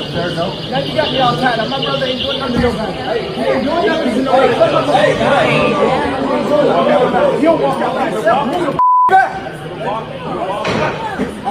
Boy! Yeah, let Rep Pearson go. Let Rep Pearson go. What is wrong with you? What is wrong with you? You stupid mother. The funniest part about this clip is the white lady coming to save the day. The white liberal handler right there. She's always right there. The kind of, the hefty young lady. I ain't want to say fat, but she's hefty. Yeah. She's always right there, right by her side. Hold on. You're going to see her. You're going to hear her voice and you're going to see the top of her head. Watch. What is wrong with you? What is wrong with you? There she go right there. He didn't do anything. Jamal didn't do anything. Tyrone didn't do anything. He just has drugs in his car. He didn't do anything. What is wrong with you? What is wrong with you? There she go right there. They go to handler. That is so funny. That is the funniest thing I've ever seen. Listen, and they always are like that. Listen, hold on. Let me just say this right quick. R.I.P. to David Carroll. He was a YouTuber. There was a video that I saw many years ago. You guys, some of y'all might have seen it. Some of you OGs out there may have seen this video, and I cannot find it. If you can find that video, if you guys have it, if you know where it is, please send it to me. I love to have it. But look, cornfed, that's a better word for it than hefty. But anyway, in this video, David Carroll did man on the street type interviews. He went to like a BLM protest back during that time. It might have been 16, 17. I don't know when it was, what year it was, but It was a Black Lives Matter style protest. Now, at this protest, you had a lot of black folks out there holding signs, and he's going up to them, asking them questions like, hey, boss, what you doing out here? What's going on? And I don't remember what he said. What the guy said as far as why he's out there was not really important. The most important thing that I saw was, it was two things that I saw. First, there was a bus that they were all on. It was a short bus. I'm not making this up. It was a short bus in the red, black, and green Pan-African colors. I am not making this up. Before I put that on everything, a short bus that was colored red, black, and green, the Pan-African flag. As they're talking, a white lady with a clipboard comes out of nowhere. She spawned right there on the scene. It was like, okay, we got a Black Lives Matter protester getting in trouble. Let's spawn in the white savior liberal light lady with a clipboard. She looked kind of like the lady right there, but a little bit thinner, not as corn-fed, kind of a little bit thinner, kind of a smaller lady, but it was the exact same thing. And when she spawned in, the interview was over. I was like, you know what? Go ahead. Go ahead. Hey, just like the other BLM activist, Jesse Williams, who talking about some blackity black, black, black, black, black. Oh, but now I'm married to a white woman. Oh, okay. Y'all all do that. Y'all all do that. So whenever I see pro-black, black, black, I just start laughing because I already know what time it is. You got a white liberal handler or a white liberal wife or a combination of both. It is what it is. So what are we even talking about? Anyway, now here we have DL Hughley. DL Hughley, you from Virginia. I know that. Your parents from Virginia. That's where you get your comedic talent is from Portsmouth, because that's how we are in Virginia, is we just joke all day. It's a bunch of comedians in Portsmouth that have been unfound. You know, anyway, I don't want to go down that road. But DL, you're from Portsmouth, Virginia originally, and you went to California. That's where you got messed up. That's where your mind got fried, and that's why you're a liberal. If you would have stayed in the Red Kingdom with us, you wouldn't be a ridiculous liberal out here talking crazy. Now, this is about Tennessee, talking about it's going to be a Jim Crow state. Okay, Tennessee is going to be a Jim Crow state. That's his assertion. And this guy right here runs the Tennessee Holler, which is a liberal rag. When you see holler, if you don't know what that is, a holler is like a small community. And it is, I guess you would say, the Scots-Irish way of saying hollow in the mountain, a small valley. They got them in West Virginia a lot, hollers. It'd be like a small valley in the mountain, and it might have like 10 houses in there. You got bigger hollers that have a lot more. Sometimes you got a whole community in a holler, like in Cabin Creek in West Virginia. It's a whole big community in there for a holler. But the whole point of that is to say, okay, we're small town country people out here. We're in East Tennessee. We're small town guys. But it's a straight up liberal rag. Okay, anyway, let's watch this.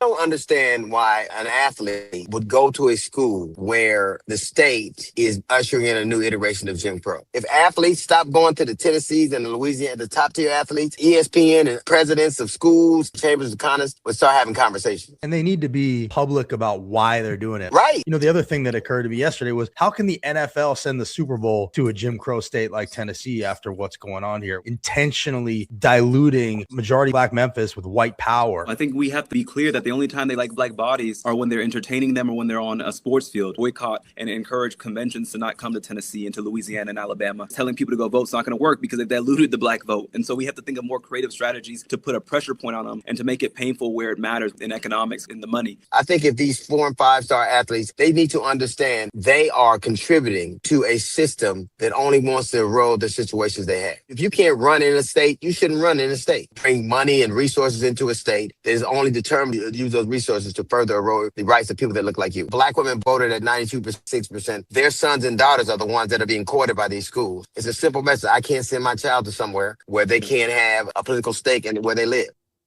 Okay, now look, the problem is the South has been South for a very long time. Like the Red Kingdom has been Red Kingdom for a very long time. Okay, Alabama has not been some liberal utopia at any point in the past or now. It's always been what it is. But that's always been the best place for us. Always. Always. Other parts of the country have no vested interest in your well-being because they were not present during your arrival to the country. You don't have any ancestral claim. You're just like anybody else out there in a place like California. If you're a black person, the best place is in the South. You're not going to stop these 5-star recruits from going to Alabama, Georgia, Tennessee. They're not going to stop going. Okay, where are they going to go? Like to your school? What school do you suggest, DL? And also, as a guy who lives in Tennessee, who was born in Appalachia, got Appalachia roots, lived in Virginia, lived a lot of different places in Appalachia, in Virginia. Tennessee is a great place. Tennessee is not a racist place. Tennessee is a place where I feel comfortable. It's a place where people are down to earth. They're nice. They're kind. They're welcoming. Do you have bad people? Of course, you have those everywhere. But where I did not feel welcome or comfortable was in California. I hate it. Los Angeles, hate it. Hate it, hate it, hate it. I'm viewed as a criminal right away. They're afraid of me right away. I don't like it. I feel like I'm like a Gila monster just walking around. I feel like I'm a skinwalker walking around. Okay, big, tall, dark-skinned black guy. Let's call the police right now. That's how I feel. Okay, so I don't cry about that. I just don't go over there. I just stay where I'm welcome. I'm not going to try to force people to accept me for who I am. I'm going to go to where I'm accepted. I'm going to go to where I'm appreciated, not just tolerated. And for real, it's not even a matter of toleration over there. They want you to not even really be around them. They accept open crack smoking. If I was on I'll tell you this though. Here's the funny part. Here's the funny part about California and Los Angeles, San Francisco, etc. If I was a guy that's just smoked crack all day long and I'm black, it's totally fine. I could do whatever I want to do. If I smoke crack all day long and I'm black, it's cool. But if you're a guy that has some confidence and you got things going on and you don't fit a certain convention that they expect, they don't even want to deal with you. But out here, it's not quite that way. You could just kind of chill. You can relax. It's more of it's a friendlier environment. Okay. But people who have not lived here may not understand that. People who are not from here don't really understand that. But as I said before, if you are a good person and you're good to people here in the South, especially, people are going to return the favor. If you're just a good person, you're going to be okay. Of course, there are, again, some bad people who think things can still happen. You still got crime. But California, New York, a different level. Okay, now, this is, hold on, Jesus Joyce says, ABL, you have all those folks from California in your state. Yeah, they are. They kind of stay within their own little pockets. They stay within little enclaves, exclaves, whatever you want to call it. Most of them are in Middle Tennessee by Nashville. That's why Nashville is Crashville. All them potholes, all y'all big, heavy EVs causing a toll on the road. EV drivers, I hate when they say that they are driving it for their environment. If you have an EV just because you like them, then knock yourself out. If you get that 10,000 pound Hummer EV, go ahead. It's fine. Knock yourself out. But don't say I'm doing it for their environment. That lithium ion, how'd you get that? What kind of mining process happened for you to get the lithium ion battery in your vehicle?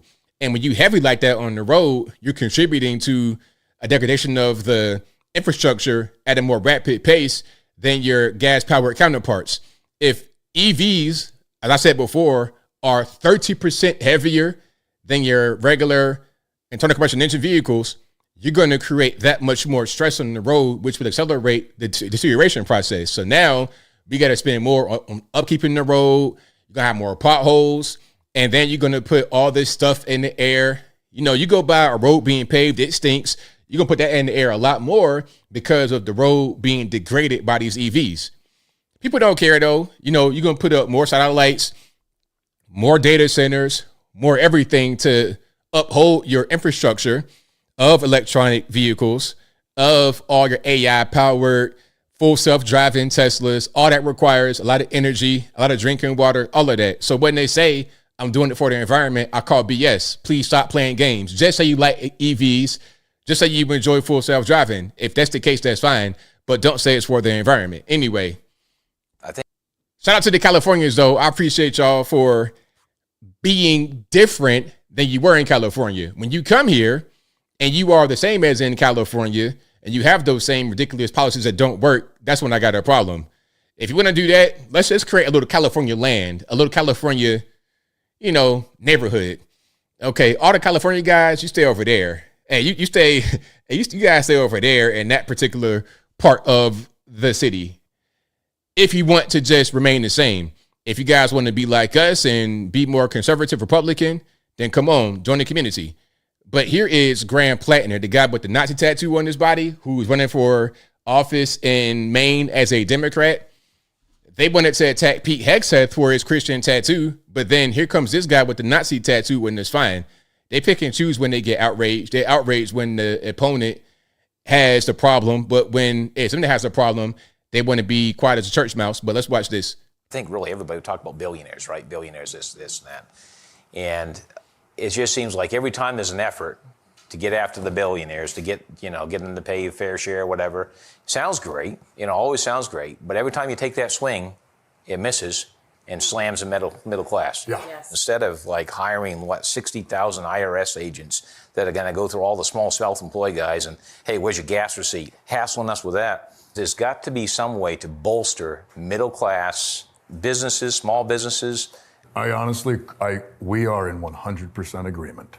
I have a small oyster farm, right, and I run a small business and deal with all of the pain in the ass of dealing with that. For smaller operations, it's difficult to be compliant.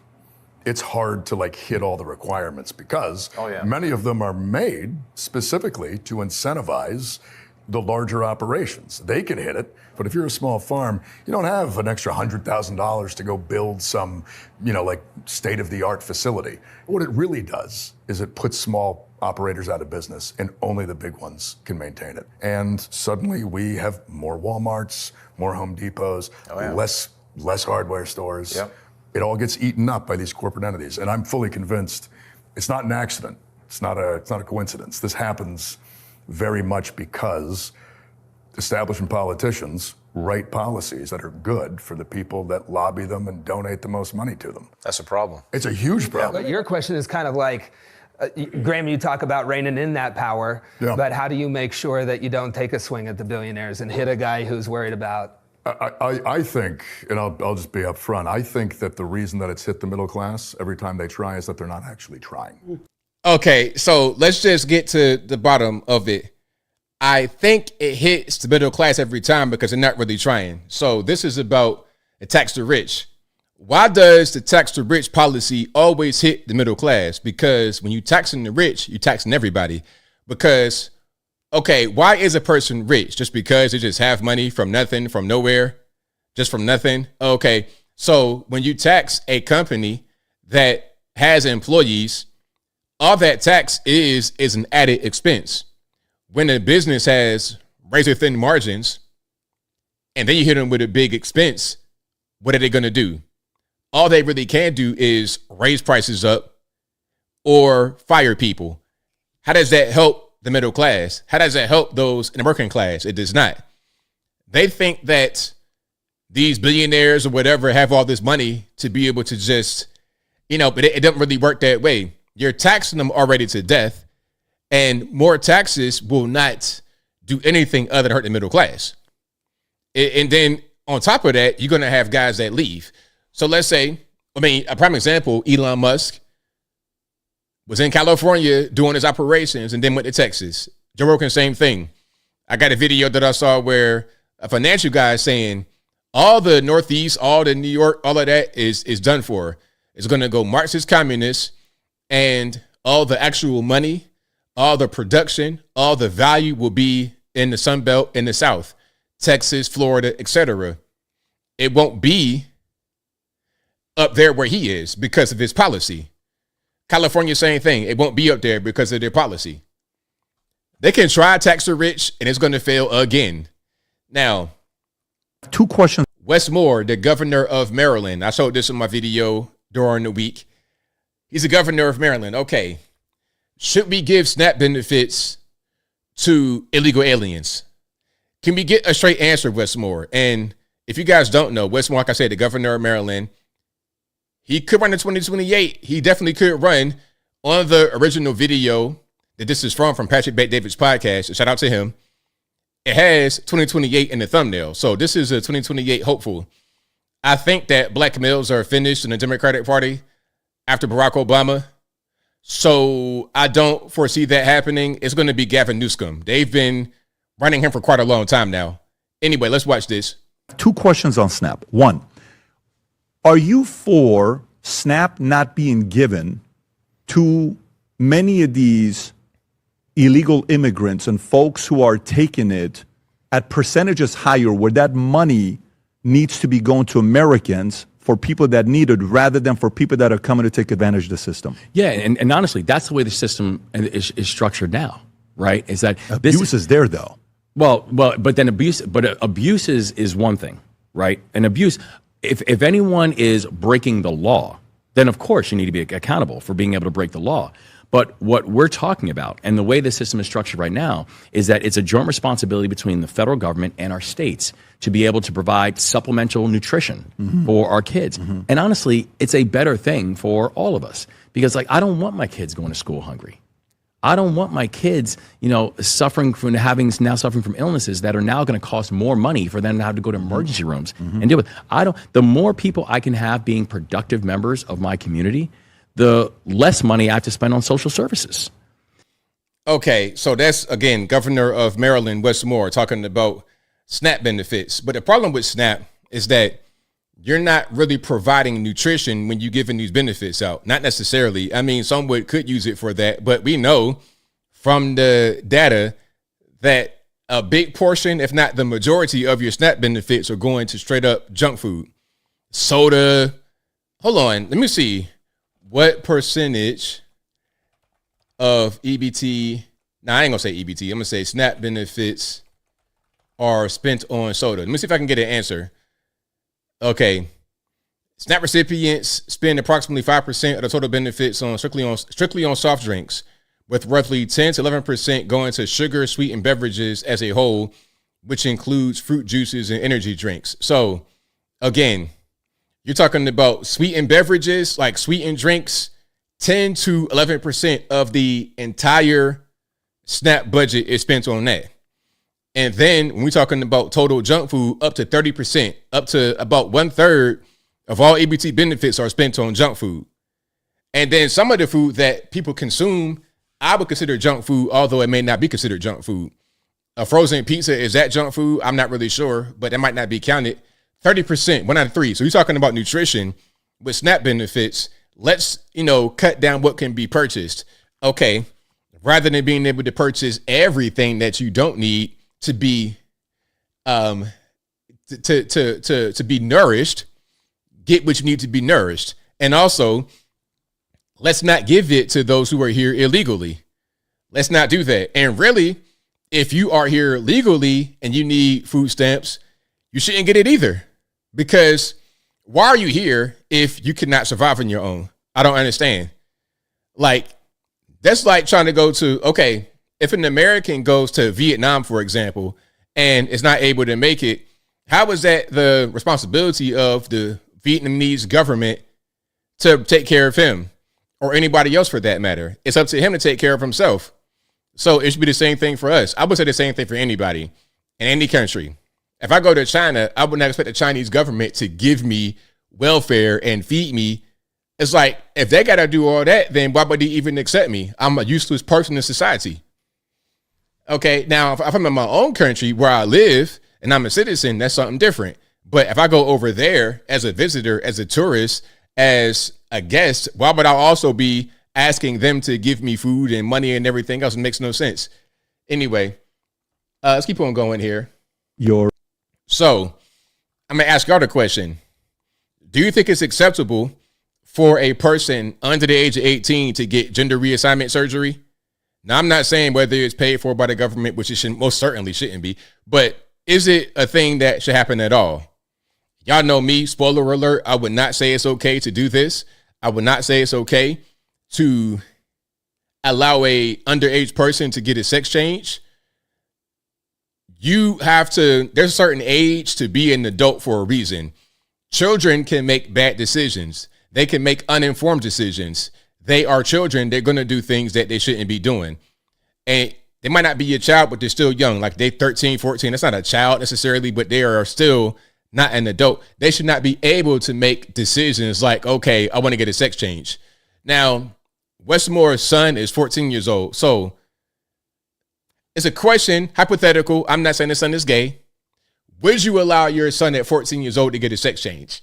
Your son comes in saying he wants to transition. What do you do?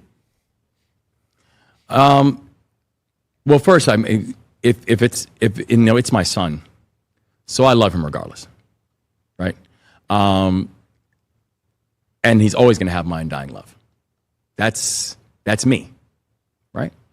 I want to make sure that I'm involved in understanding where he is, how he's feeling, the way he's feeling, why he thinks it's important.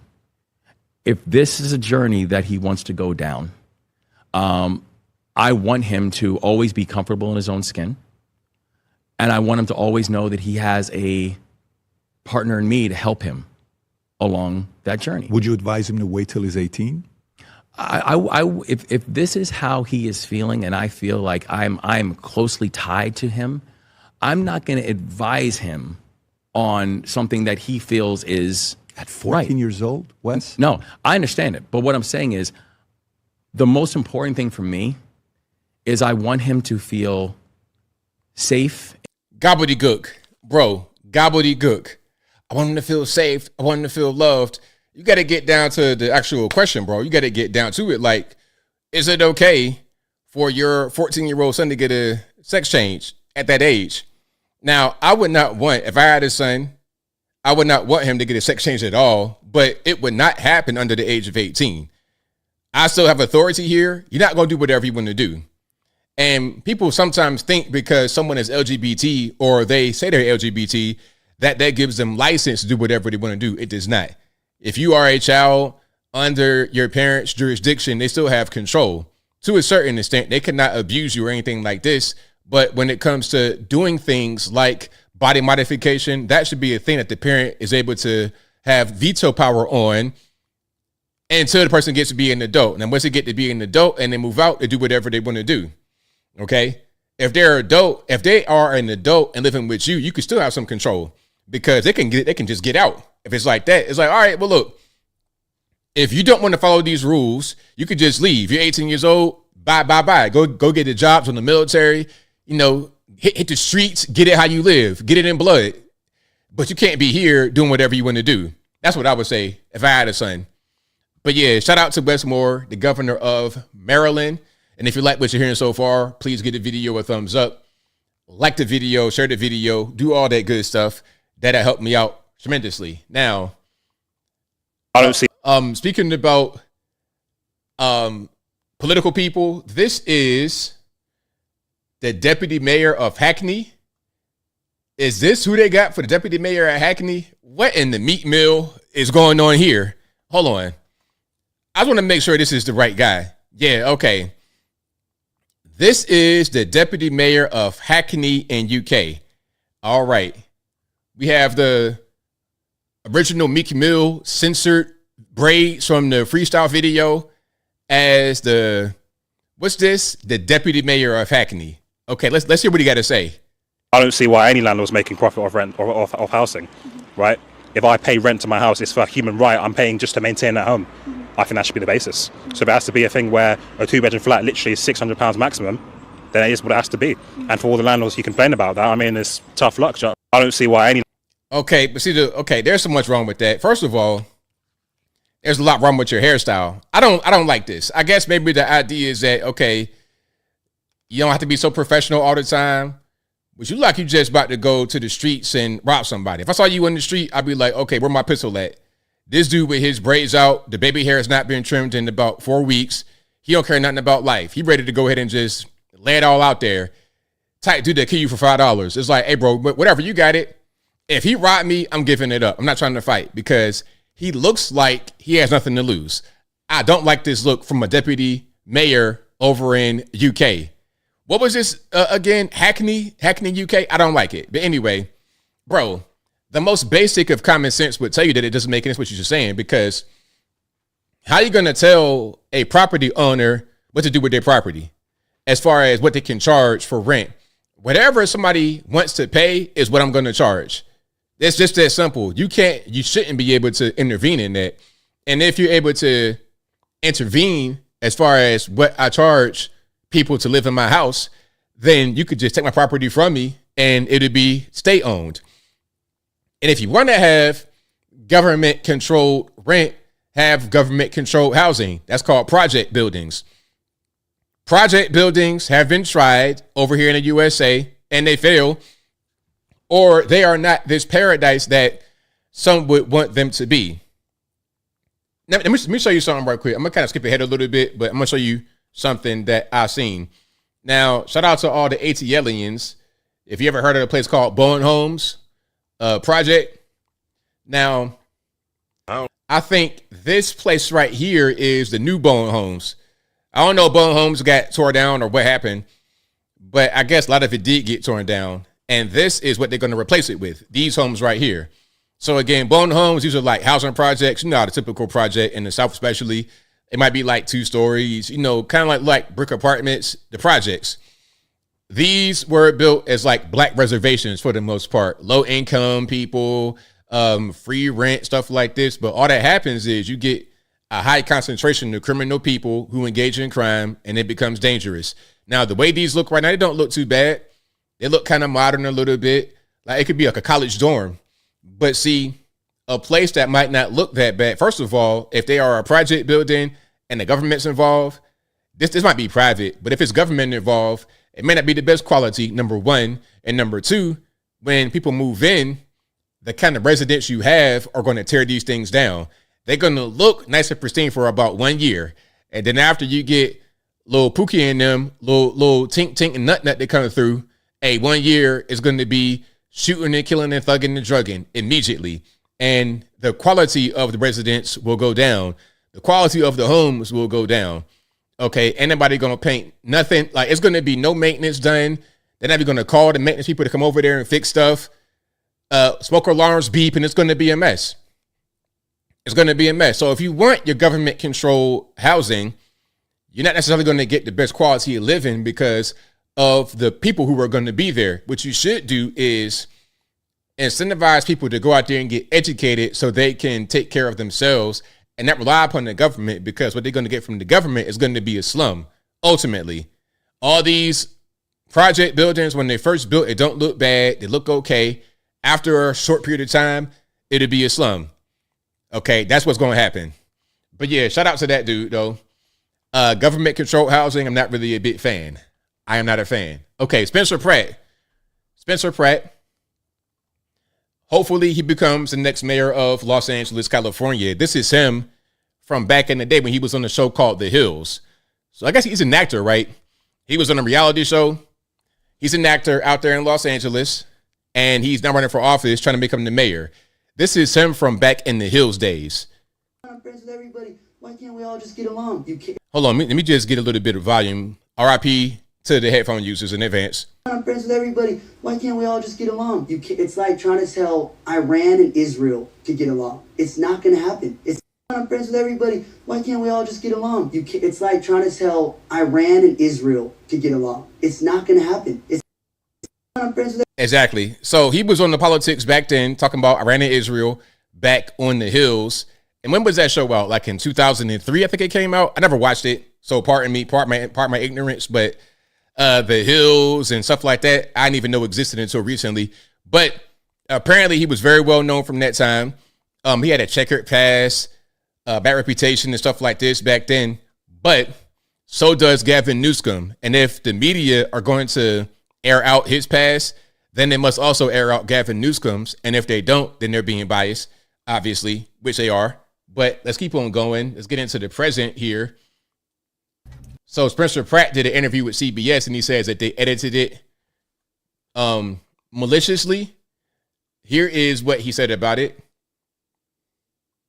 After CBS embarrassed Karen Bass by fact-checking her debate lies about the Palisades fire, they clearly got the call. CBS filmed with me on my burnt out lot for over an hour talking about crime, housing, affordability, things that voters care about. And they turned it over to Karen Bass's PR team to edit it into a comical 5-minute hit piece with clips from The Hills. They can't beat my ideas. They can't beat me in the debates. So they got to try to turn my campaign into a sideshow. People are done with these skeezy political tricks, and I'm done with CBS. They should release the full, unedited interview the voters deserve to hear from their next mayor.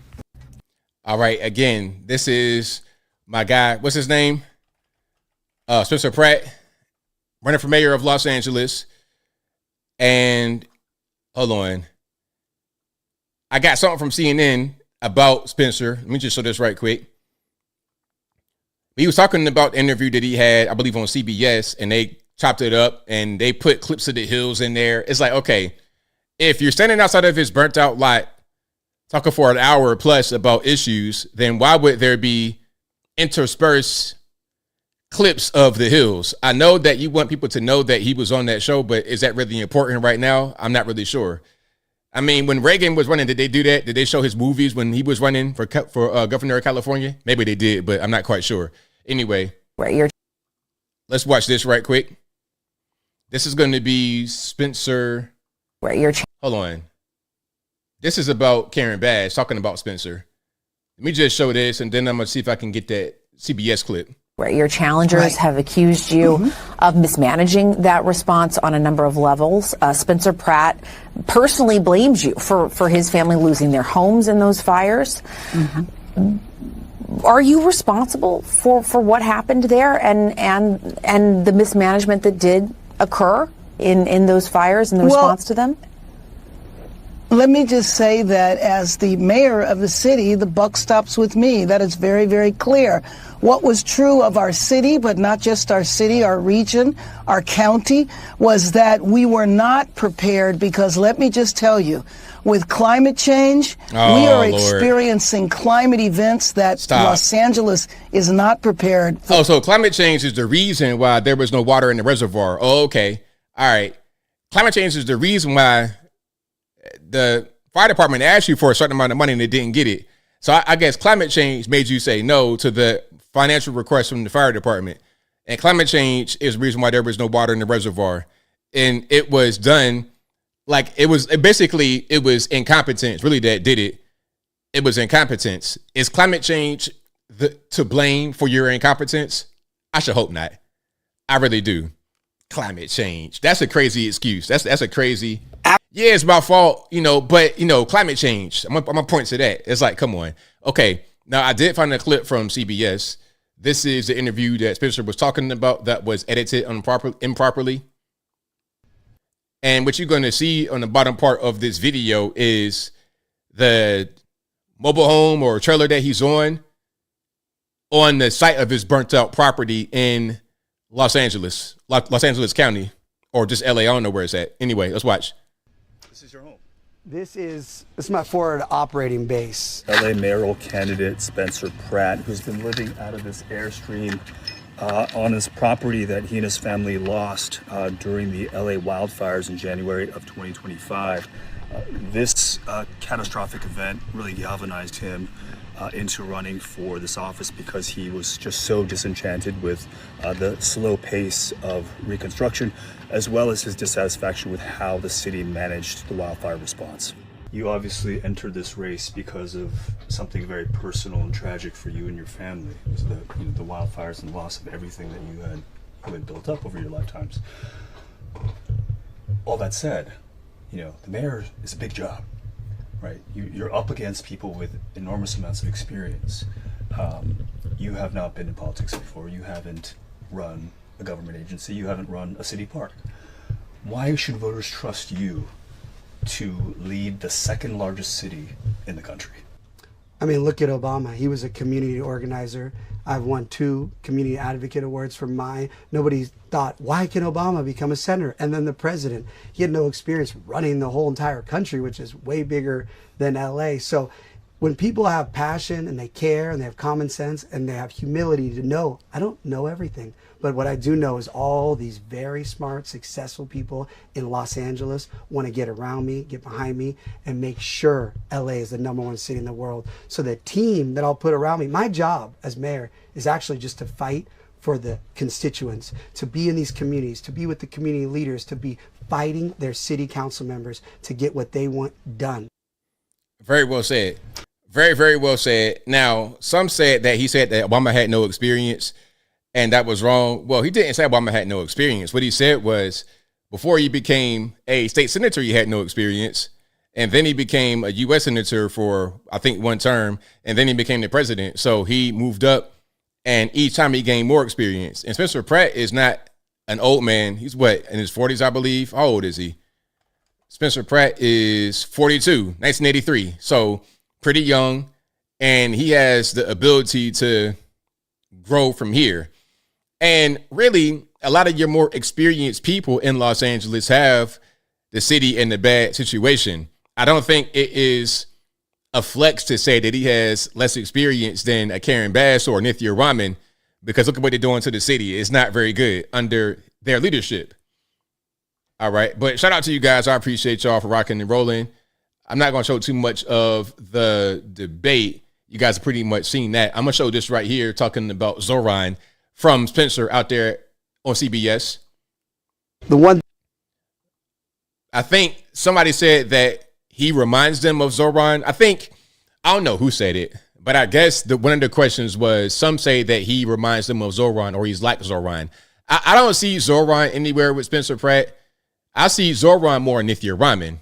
I see Zoran in, who else is somebody that I think is like Zoran? It's a few people like that, but Nithya Raman, maybe AOC, that's more like his ilk.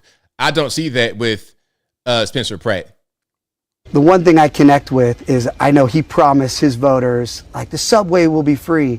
And I'm promising my voters the metro buses, the metro trains, they will be free from urine, feces, stabbing, attacks. So that's kind of similar. We both had free things for public transportation. The one thing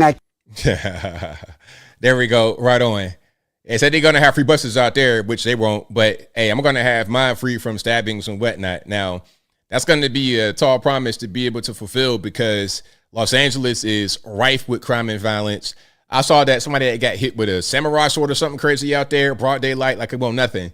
I mean, you talking about some real video game type activity happening in your city in the middle of the daytime. Now, speaking about video game activity, okay, this nondescript little storefront, which looks like it could be nothing but drugs in here, has, guess what?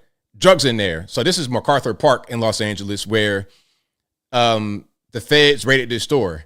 I don't know how much more obvious it could be. You're in this little drug den, this little open air drug den, and you have all this paraphernalia and stuff and pills and whatnot. Yeah, that's probably some drugs being sold out of that store. If you can buy a single thing of deodorant just right there, just for no reason, then you probably got some crack in the back of that too.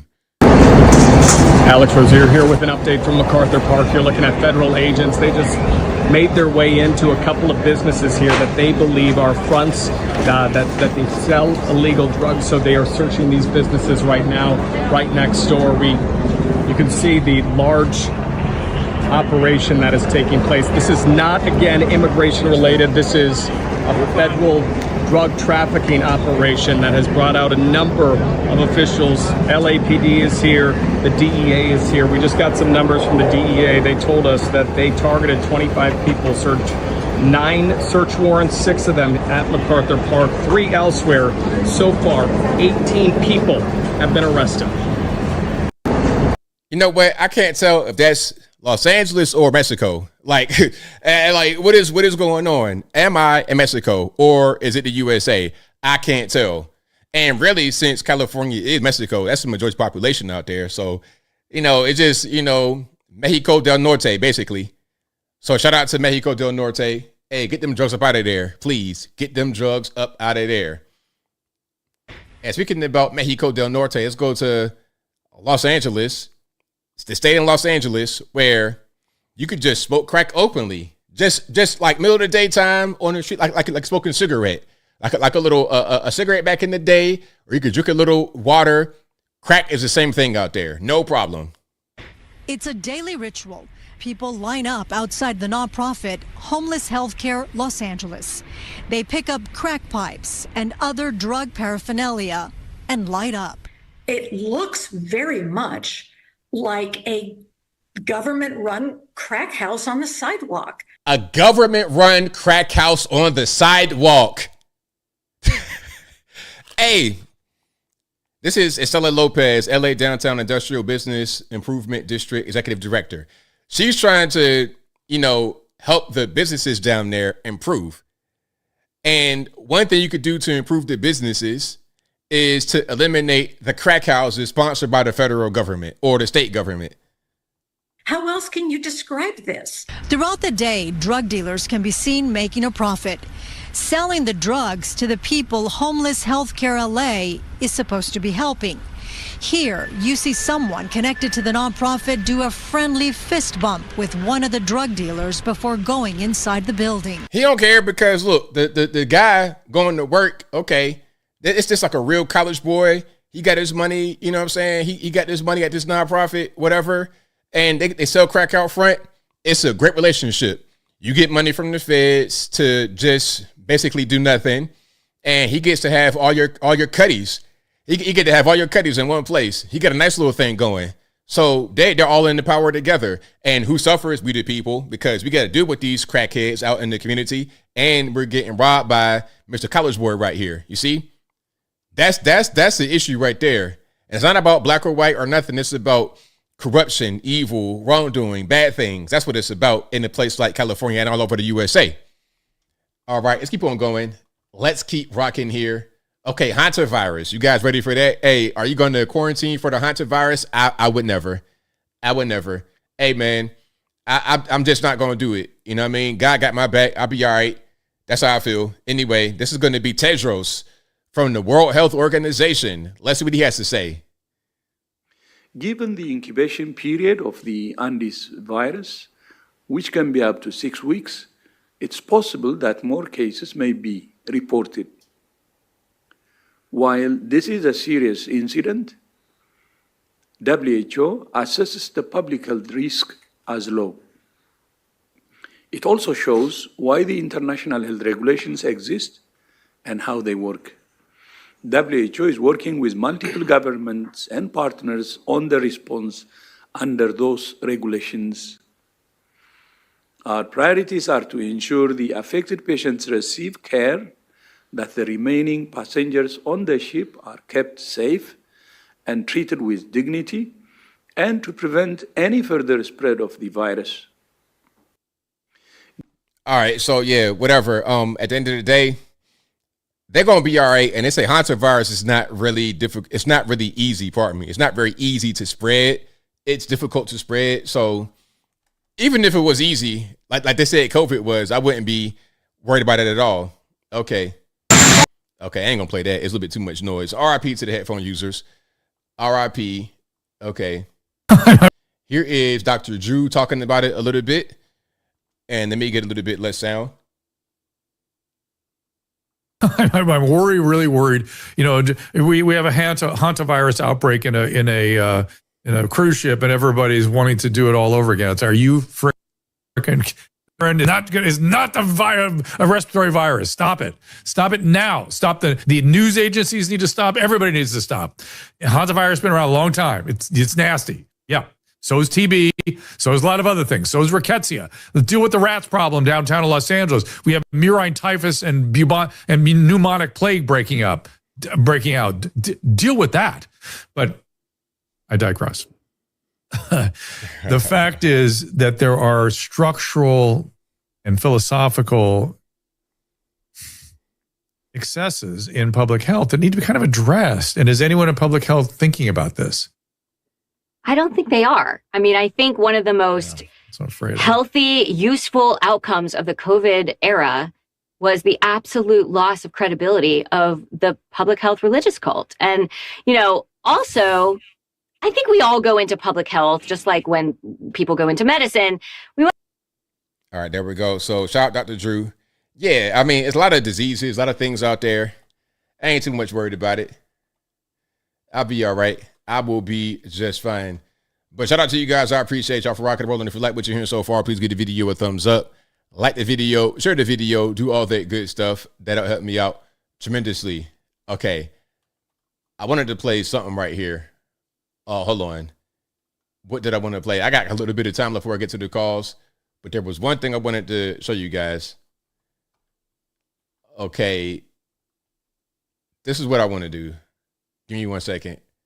Oh, the Starbucks thing. I wanted to show this. I kind of had missed it a couple of shows because I had it, but I didn't show it. Starbucks. So it's kind of an older thing by now. Well, it's not old. This was like May 1st. This video came out May 1st. And the Starbucks CEO was like, look, I mean, Yeah, we got coffee for $9 a cup, but it's an experience. It's a vibe. It's the aesthetics. Yeah, you gotta get with the aesthetics. Now, what he is saying does not make sense to a guy like me, but to some people, hey, it's worth it. It's worth $9 to get a cup of coffee in the morning every morning. Let's watch this. In some cases, you know, a $9 experience does feel like you're splurging. And then what that means is we have to make it worthwhile, right? We've heard so much this year about the K-shaped economy. Fortunes for some Americans very different than for others. Is that not really something that's coming up in your sales? You know, we're not seeing that in our business. What we're seeing is people, you know, they want to have a special experience. And regardless of what your income level is, in some cases, you know, a $9 experience does feel like you're splurging. And then what that means is we have to make it worthwhile, right? And then in other cases, people believe, well, this is a really affordable premium experience because they're saying like, well, it's less than $10 and I get a really premium experience. So regardless of where you're stationed in those income cohorts, we want to make that experience worth your while. And what we know is what's definitely something that drives that value is to be able to have a great seat, have a great moment of connection with a barista. Okay. So what do y'all think? Is the Starbucks experience worth $9 for one cup? And then I'm sure they got other cups. Like, I'm not a Starbucks guy. I've been to Starbucks a few times. I want to say within my life, I've been to Starbucks. I could probably count on one hand.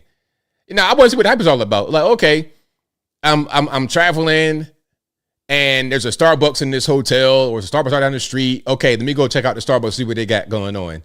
And it's all right. I mean, I feel like it's a lot of sugar. I feel like it's just fancy, hot, sweet drinks. That's kind of what it is. And a lot of sugar, a lot of caffeine, not very good for you.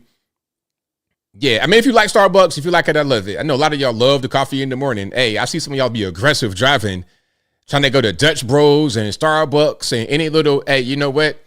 I can build a little shed. Give me a shed. Hey, I'm going to tell my friend, yeah, give me a cement slab and a little bit of plumbing. I don't even need no bathroom. I go into the little store. I go into the McDonald's or something like that and use the bathroom if I have to. I can have a shed with a plumbing line, no bathroom, and be making money all day selling hot coffee because that's just people like. Personally, it's not really my thing. I don't do any coffee or anything in the morning. I mean, I have my little Milo's unsweet tea. I mean, not unsweet, the Milo sweet tea with no sugar, the sugar-free sweet tea from Milo's. If you know, you know. Hey, if you know, you know. And you know what? I was like 2 weeks ago old finding out that Milo's is a real restaurant in Alabama. I had no idea. A friend of mine told me, like, yeah, I was in Alabama and I went to the real Milo. They got a restaurant. I had no idea. I thought all they did was just make sweet tea. I had no clue that it was a real restaurant with hamburgers and stuff like this. But anyway, that's all I'm going to do. I'm not going to go to Starbucks, but if you like it, I love it. But do you want to pay $9? Do you want to pay more than $9? Do you want to pay the $9 plus your lemon loaf and all that kind of stuff? Is that what you want to do? You let me know. All right. You got to get a coffee permit in the RN for real. Hey man, come on, Bill Lee. You know me. Look out for me. Give me the coffee permit. Let me build my little shed. Okay, a little 12 by 12. Hey, let me get that a little 12 by 12, little cement slab with just one line. That's all I need. All I gotta do is get some water for the coffee and we good money.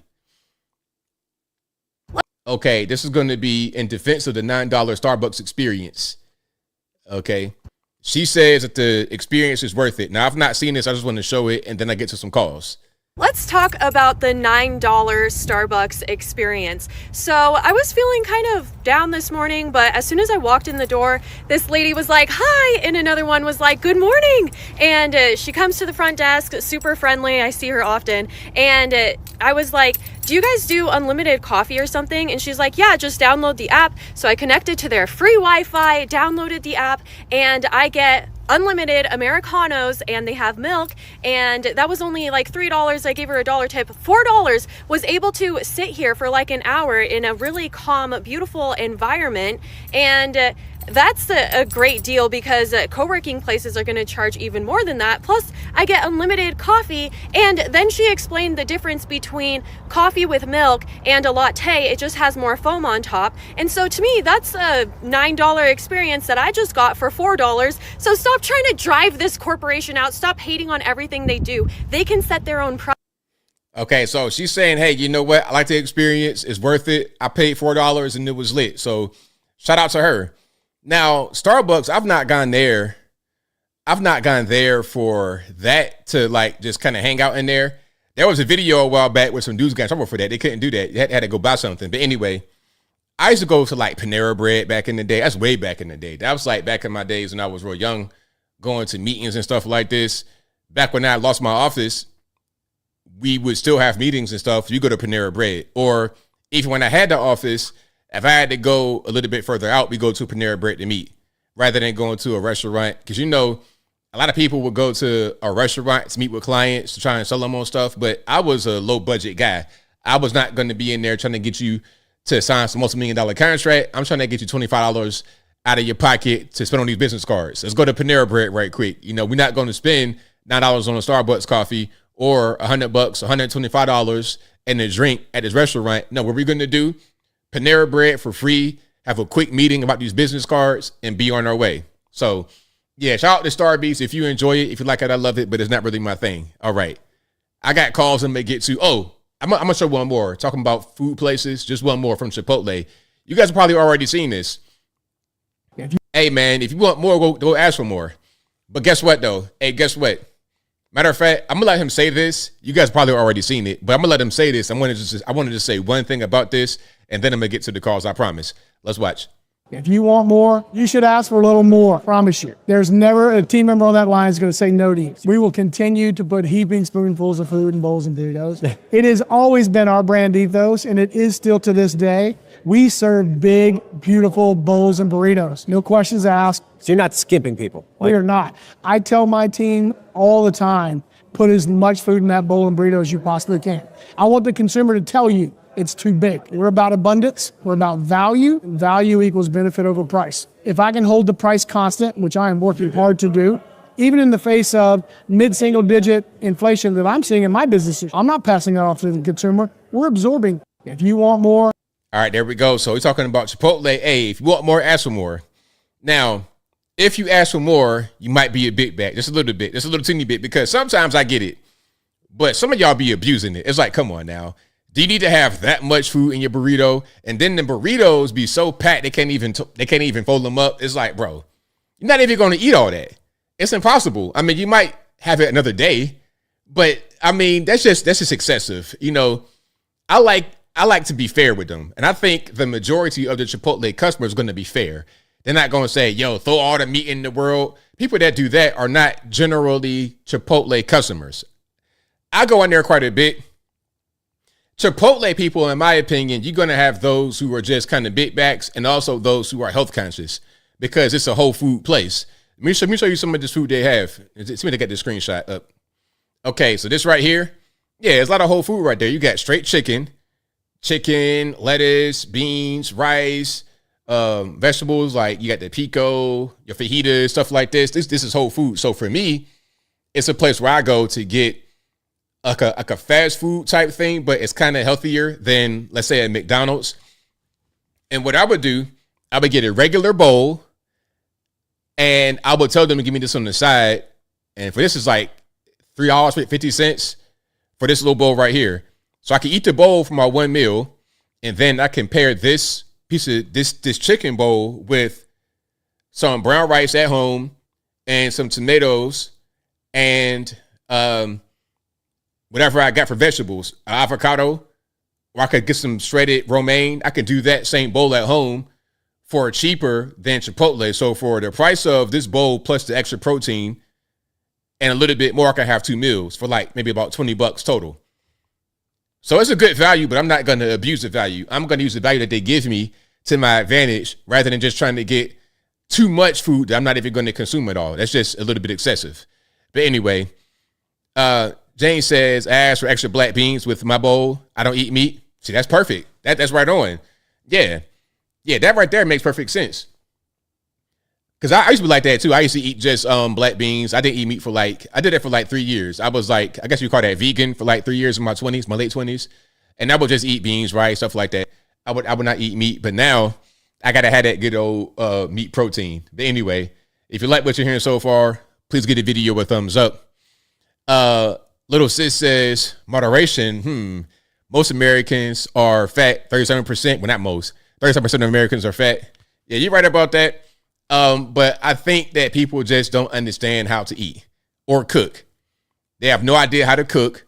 People can't even boil water. You'd be surprised how many adults have no idea how to cook at all. Just basic stuff. I don't mean you got to be Emerald Lagasse out there, but good grief, can you even boil water? Do you know how to put bread in the toaster without burning your house down? It's like that. That's crazy. I thought that was like basic skills, but a lot of basic skills that I take for granted are not as common as I think. All right. But again, shout out to you guys. I was probably always hungry. I was hungry a lot, but I was not eating a lot of calories too. People, I think when they go vegan, they do it differently depending upon who they are. You can have some vegans that look like they are just big backs because they're eating a bunch of hydrogenated oils and sugar and fat and processed food. It doesn't have meat in it. Okay, you went to Trader Joe's or whatever store you went to and got a frozen dinner that has 2,000 grams of sodium that is supposed to be a meat alternative. Oh, okay. That makes it more healthy. Not for real. But shout out to you guys. I appreciate y'all for rocking and rolling. If you like what you're hearing so far, please give the video a thumbs up. Like the video, share the video, do all that good stuff. That'll help me out tremendously. We got super chats on deck. Then I'm going to get to the calls. The number to call is 706-406-3287. Again, 706-406-3287 is right there in ticker below me. And as always, in the description box. Thank you to Zedder's Cane Sword who says, time to launch. What happened to the Stars Academy? Thank you to Mauricio91 who says, what book of Revelations are we in today? Hey, man, we in the book of Enoch at this point. And we just skip past that's over with. We're in Enoch at this point. So you got to get with it, boss. Thank you to Zedder's Cane Sword who says, I recommend a documentary called The Century of Self. It's about Edward Bernays. He was a nephew of Sigmund Freud. It's free on this platform. I'll check it out. I will check it out. I like stuff like that, like introspective, big brain stuff. Definitely got to check it out. So shout out to you. Okay, let's go to some calls here. The number to call, not 434, 706-406-3287 is the number to call. And the phone lines are open. Y'all go ahead and give me a ring. Corn chips aren't corn. Well, you get heavily processed food. I mean, it could be something that has a base of a whole food, but once it becomes heavily processed, it becomes something else. I like whole food that is served to me as it comes without a bunch of processing. Okay, you get a chicken, you get the fat, you get the meat from the chicken, you cook it and you eat it. Okay, you got steak, you got the meat from the cow, you cook it and eat it. Rather than putting this chemical, that chemical, all of that. Now you got a whole different product. You had product A, and by the time you get done refining it, product A is unrecognizable. Yeah, read the ingredients. I like to have as few ingredients as possible in whatever I eat. That's going to be the key. Steve says the trans community is just trying to build numbers to legitimize their political agenda. And the way to do that is to convince kids their feelings are reality, social justice, propaganda tool. Well, right on. And a lot of these kids, they're on Reddit. They're on these different places where they can have these feelings legitimized, where they can express themselves in the way that will be accepted. So the acceptance and lack of rejection would encourage them to become one of them. It's the way that they could just encourage you. Like if you're already kind of going down that road, they'll just coax you over to their side. That's how they're going to recruit. Or partially, that's how they're going to recruit. I'm the Real Dave says, if it comes from a box in the freezer, it ain't food. Right on. Right on, right on. Yeah, I'm a health nut, really, I am. I'm a health nut. And that's why I look a certain way. My skin is a certain way because I'm a big health nut. Now, I'm also a cookie monster, as y'all know, but beyond that, no, let me get some good food. For our ages, I know I tore your name up, says, for all ages, says, yes, but Starbucks is the lace to get wired up, even though their symbols look sketchy. Yeah, the Starbucks, man, I personally, I'm a little bit too turned up naturally. I don't be on no caffeine at all. And I eat, matter of fact, did I eat today? Yeah, I ate today. I fasted yesterday. I fast twice a week. No food twice a week. And when I do eat 5 days a week, I have one meal.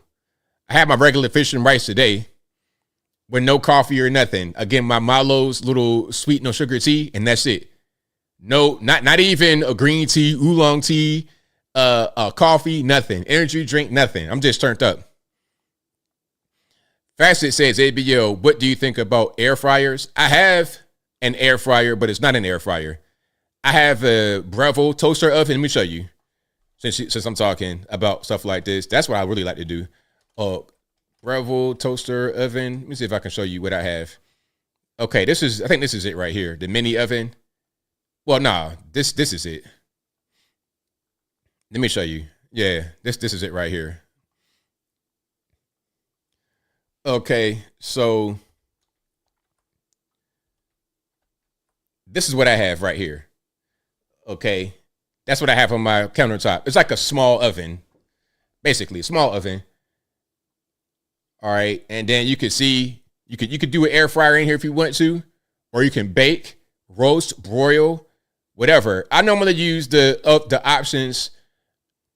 There's no air fry option on mine. This is a different model. Mine has convection. You can turn the convection on or off, which is air frying, but they have some of the same settings. Bake. I put mine on bake most of the time, or toast if I got like pita bread or something like that I want to eat, or a tortilla I might want to toast or something like this. But yeah, I'll use a toast option, but normally I use bake. And you can see they got different colors and whatnot. The basket, I don't have the basket in mind like that. I got a flat grill. The flat grill's on the bottom. They're not showing it open, but you get the idea. Open that right there. So whatever you want in there, it has different settings. You could put it up here to broil it, in the center to toast, and on the bottom rack to bake.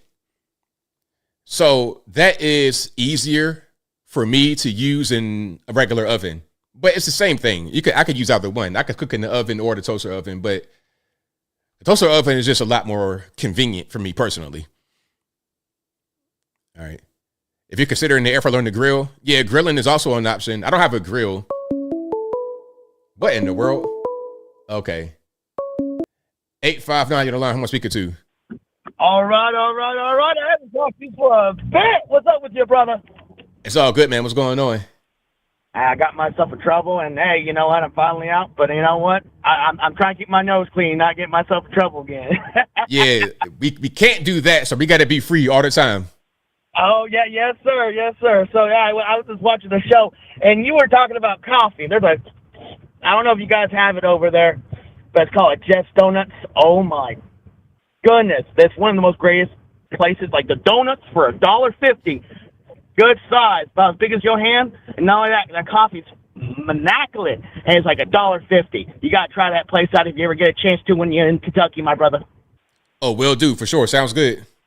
And you're not wrong about you know the Whole Foods, the actual foods, because a lot of the foods in the grocery stores that they sell is treated with chemicals, products, and a lot of it they just want to try to keep a huge shelf life. But that's not really good for your body when you're taking all these chemicals in that are used for like wall painter. It's crazy, and a lot of this stuff is genetically addictive. To your point, it's crazy that it's illegal to have cocaine or weed or any kind of stuff, but you can have the McDonald's down the street. Right, exactly. All right. Hey, thank you very much for taking my phone call, ABL. Much love to you. Hey, I gotta see more of your life and wellness stuff. I definitely looking forward to it, brother. Gotcha, man. Thank you for your call. I appreciate you. No problem. Hey, I'm out of here. See you. I'll do a 420 and do a blanket. See you later, brother. I know. All right. So yeah, I gotta do more of that wellness stuff. Yeah, that's one thing I'm very passionate about. So I got you guys. But I appreciate y'all again for rocking and rolling. Let's keep on rocking here.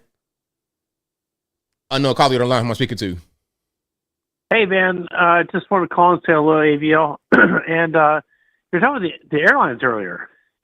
You said what now? And so, well, you were talking about the airlines earlier, about an hour and a half ago or whatever. You're showing this one airline that had an emergency landing. So I've been thinking about Delta Airlines. My dad used to work for Delta Airlines for over 41 and a half years. Excuse me, something's caught my throat. And yeah, I work for a printing facility, and I had to print out some Delta business cards yesterday. As one guy had on his pronouns, said he/him. Yeah, that's no good. I don't like seeing stuff like that. Yeah, and also back in 2022, I went to the Delta Museum, and so I saw the whole. Back in 2021, I think it was, they commemorated the gay pride parade thing. You know, all that, the gay pride shit. Oh, sorry, I'm not supposed to curse. But then they've gone downhill. Delta Airlines has really turned gay. Go to their website. You can see. They talk about all this LGBTQ, BBQ, whatever, I don't know. And it's so disgusting the way they get involved in this stuff. And, you know, it's like, what do? You know, it's like, I've got a Delta Sky Miles with over 100, Sky Miles car with over 181,000 miles. I want to go back to Europe. And, you know, I don't want to support this. You know, it's like, what do I do? Not fly Delta now? You know? Well, ask a good question. Point I'm making, go ahead. the point I'm making is that the gays are taking over. They really are. You know, the company I work for supports the whole gay, you know, LGBTQ, whatever, you know, organization. And it's the alphabet mafia is what it is. They're really taking over. So it's like you can't escape them, you know. Everybody wants to collaborate with them, especially since around 2020. Right. You know, so what do? You know what I'm saying? Hey, that's a good question. You have to use them, so you're pretty much screwed if you're a Trump supporter. And you can't boycott. You can only boycott so many organizations, so many companies. You know what I'm saying? Right. There comes a point where you have to use some company and their service. You know, and I'm just really disappointed in Delta. And my dad was cremated, but if he were buried, he would turn over in his grave if he saw what had happened to Delta the past, 5-6 years. It's just disgusting. So, man, that's all I want to say. Anyway, man, take care. Have a good night. And thanks for taking my call. You take care. Thanks for the call, man. Definitely appreciate you. All right. See you. Bye. All right. Shout out to the callers. Yeah, man. A lot of companies, they kind of go in that direction. But it's like, what can you do? If they have the monopoly, or they got a strong presence, like, what do? And we're losing some of these carriers, Spirit, all these people, with fewer options for competition, then there's going to be less incentive to cater to the needs of those who are in the minority. 310, you're the line. Who am I speaking to? What's up, ABL? Haven't talked to you in a while. It's Doobie, California. Got this. You know how YouTube does the votes and stuff? Like you could put votes up and stuff? Yes. So here it goes. And I'm pretty sure you're smarter than the rest, so let's see what you pick. So there's a yellow button and a green button. Yellow button. If you press the yellow button, if 50% or more press the yellow button, everybody survives, no matter if they picked yellow or green. If less than 50% pick the yellow button, only the people that picked the green button survive. Which button do you pick? Okay, so if I pick the yellow button, then say one more time for me. Okay. Yellow button, 50% plus of the vote. Everybody survives no matter if they pick yellow or green. If less than 50% pick yellow, only the people that pick green survive. Well, I would want the more than 50% because you get more of a chance. But if you pick green, you survive no matter what. Yeah, but see, now I'm dooming those other people. It's gonna be a lose-lose. It's gonna be you're gonna be a lose-lose either way. If I just wanted to save myself, if I'm on one side, then I'm gonna say, okay, I want them to die, but I want more of a chance for survival. Correct. But if you just had everybody pick green, that's 100%. That's per person picking for themselves. You know what I'm saying? So anyway, that was just a really good thing. And I like how whoever put that post up did it yellow and green and not red and blue, because that would have been a big, big problem. Anyway, yeah, I see it from both sides, but I picked green. I see why you did that. I do. I understand. It's a logical decision to make. Yeah, the other one, you're gambling. You're relying on other people. You don't know what they're going to pick. But if you pick green, you're going to win. I mean, you yourself, not everybody else, but you get it. Right, I get it. I do. Okay. Anyway, just a little brain teaser right there. I'll leave you be, and thank you for doing your stuff all the time, man. Watch it all the time. Well, thank you for the call, man. Definitely appreciate you. Have a good one. All right, shout out to the caller. So a lot of you guys said green. Green was the most common answer, but I also see some yellows in there. 504 to live. Who am I speaking to? Hey, ABL, it's Alien Spaceship. All righty, man. What's going on? Shout out to you in chat. I am glad to be here. My garden's doing well, and I have been looking at the news and different things like that. I was looking at those alien files are released. I think they're interesting, and I was seeing about the Hantavirus, and first I was seeing memes about it on social media, and then I'm actually was seeing how so many, this was on a cruise ship, had some people that passed away, and it's a type of variant of the Hantavirus that can spread person to person. And, there's conspiracy theories and suspicion that they were intentionally, hypothetically spreading this, or they're trying to create some other type of pandemic situation. But they say it's not going to be that bad, but there's people who are suspicious they're going to try to push something else like they did before in 19. Yeah, I think that might be a thing they try to put out there, but I don't anticipate it really going anywhere because people learn from the first time, or at least they should have learned from the first time. I think if people want to go out there and buy toilet paper and stuff like that, then they're the same kind. They're the same kind of people who will go out there and buy toilet paper when they say it's going to snow or anything. Any kind of thing that scares them, they're going to go react like a knee-jerk reaction. Yeah, they do that all the time. And, certain people that are going to do what they did before will do it. But I think many people have learned in the past few years since that incident happened. They're also allegedly trying to come up with a jab for it. But, I don't think people are going to buy it like they did before. It may not be widespread like the other thing. But, yeah, it seems to me that they might be, they just have the same tricks that they did before. But this time I think people have wised up since then. Oh, for sure. Absolutely. Yeah. And something else is, over in these different areas where they, they had the white liberals and doing their thing. Yeah. They seem to be actually destroying the communities that they're claiming to help in these places. If one place wants to break off from the state, I mean, it's only going to hurt them more than anybody. Not that there's good people that live there most likely, But the people that are like their neighbors and stuff, they're supporting this. It's only going to cause them more problems.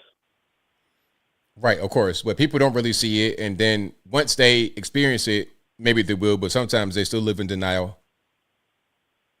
Yeah, they're swayed by these these politicians, and I don't think that the liberals necessarily have their best interests. I think they have interests for their own political ideologies, and over time, I believe people will eventually wake up from it. But a lot of people are just stuck in the smoke and mirrors that they were being shown by them. But yeah, I definitely think that just like what happened in the Soviet Union, it would just, the more that they do these things, it's going to cause more poverty and destruction, because that's all they do. But I believe that people over time will learn. But it's good that we're exposing what's going on. Oh, absolutely, for sure.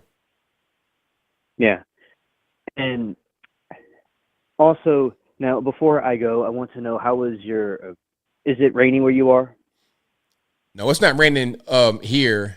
I think it's a lot more rain down south, like toward Florida, like like in South Georgia, it's raining down there, and they needed it because they had the wildfires down there. But where I am, it's pretty calm. That's good. Where I am, it's raining at the moment, but earlier it was just kind of cloudy. So where I am, it's quite rainy, but it's needed for the plants and stuff. Absolutely, gotta have it. All right. Well, shout out to you and all of chat, and thanks for taking my call. Thanks for the call, man. Definitely appreciate it. Okay, bye. All right. Shout out to Alien Special for the call. Most certainly appreciate him. And let's go to 412. You don't know who I'm speaking to. Josh. All righty. What's happening? Not much. How you doing? It's all good, man. What's going on? Yeah, just two questions, if you don't mind. Hold on one second. One second. Can you turn me down in the background, please? Oh, sure. Sorry.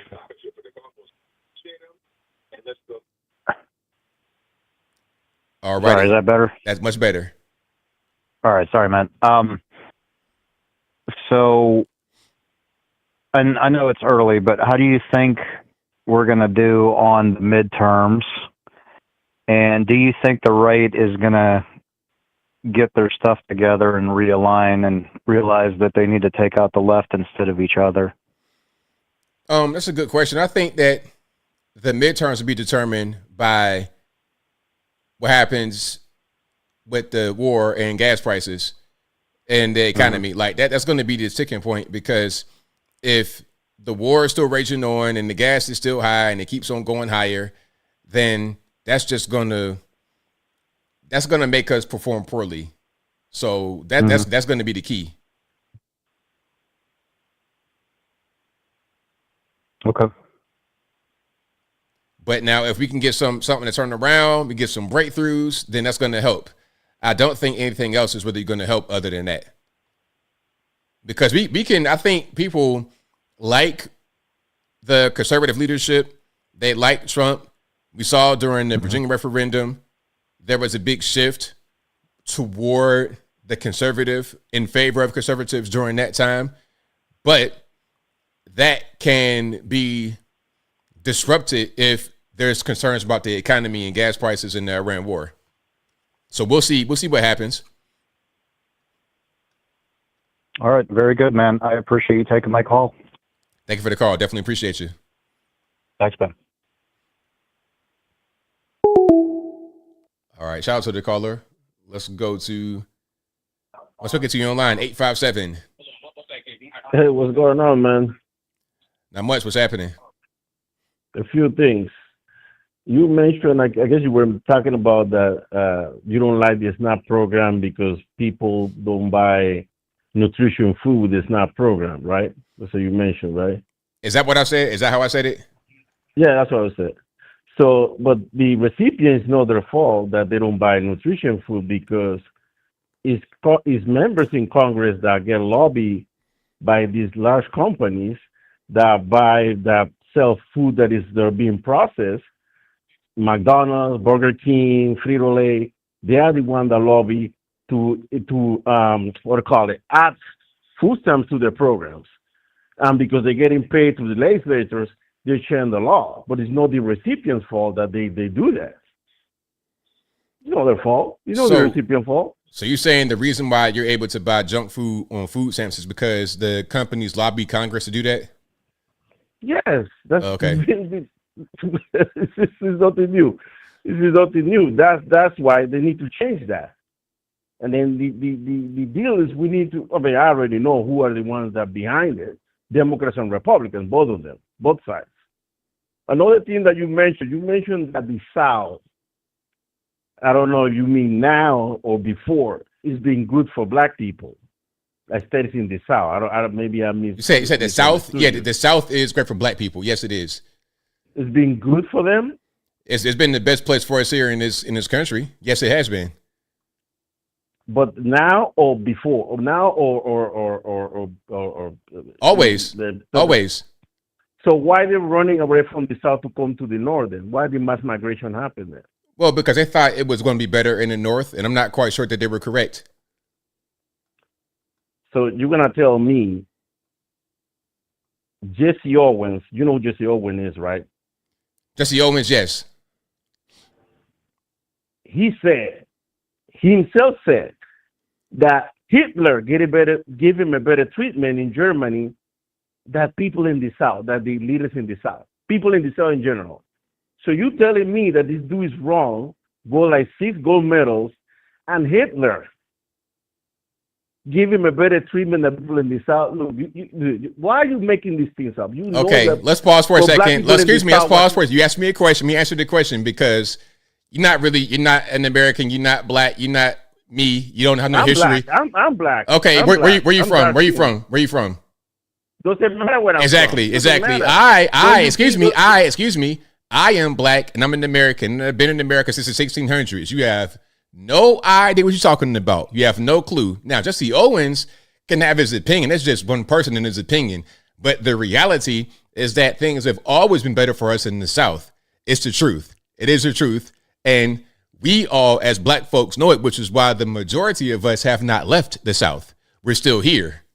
Once you get past Mississippi River, you don't even really see black folks like that. We're mostly in the South.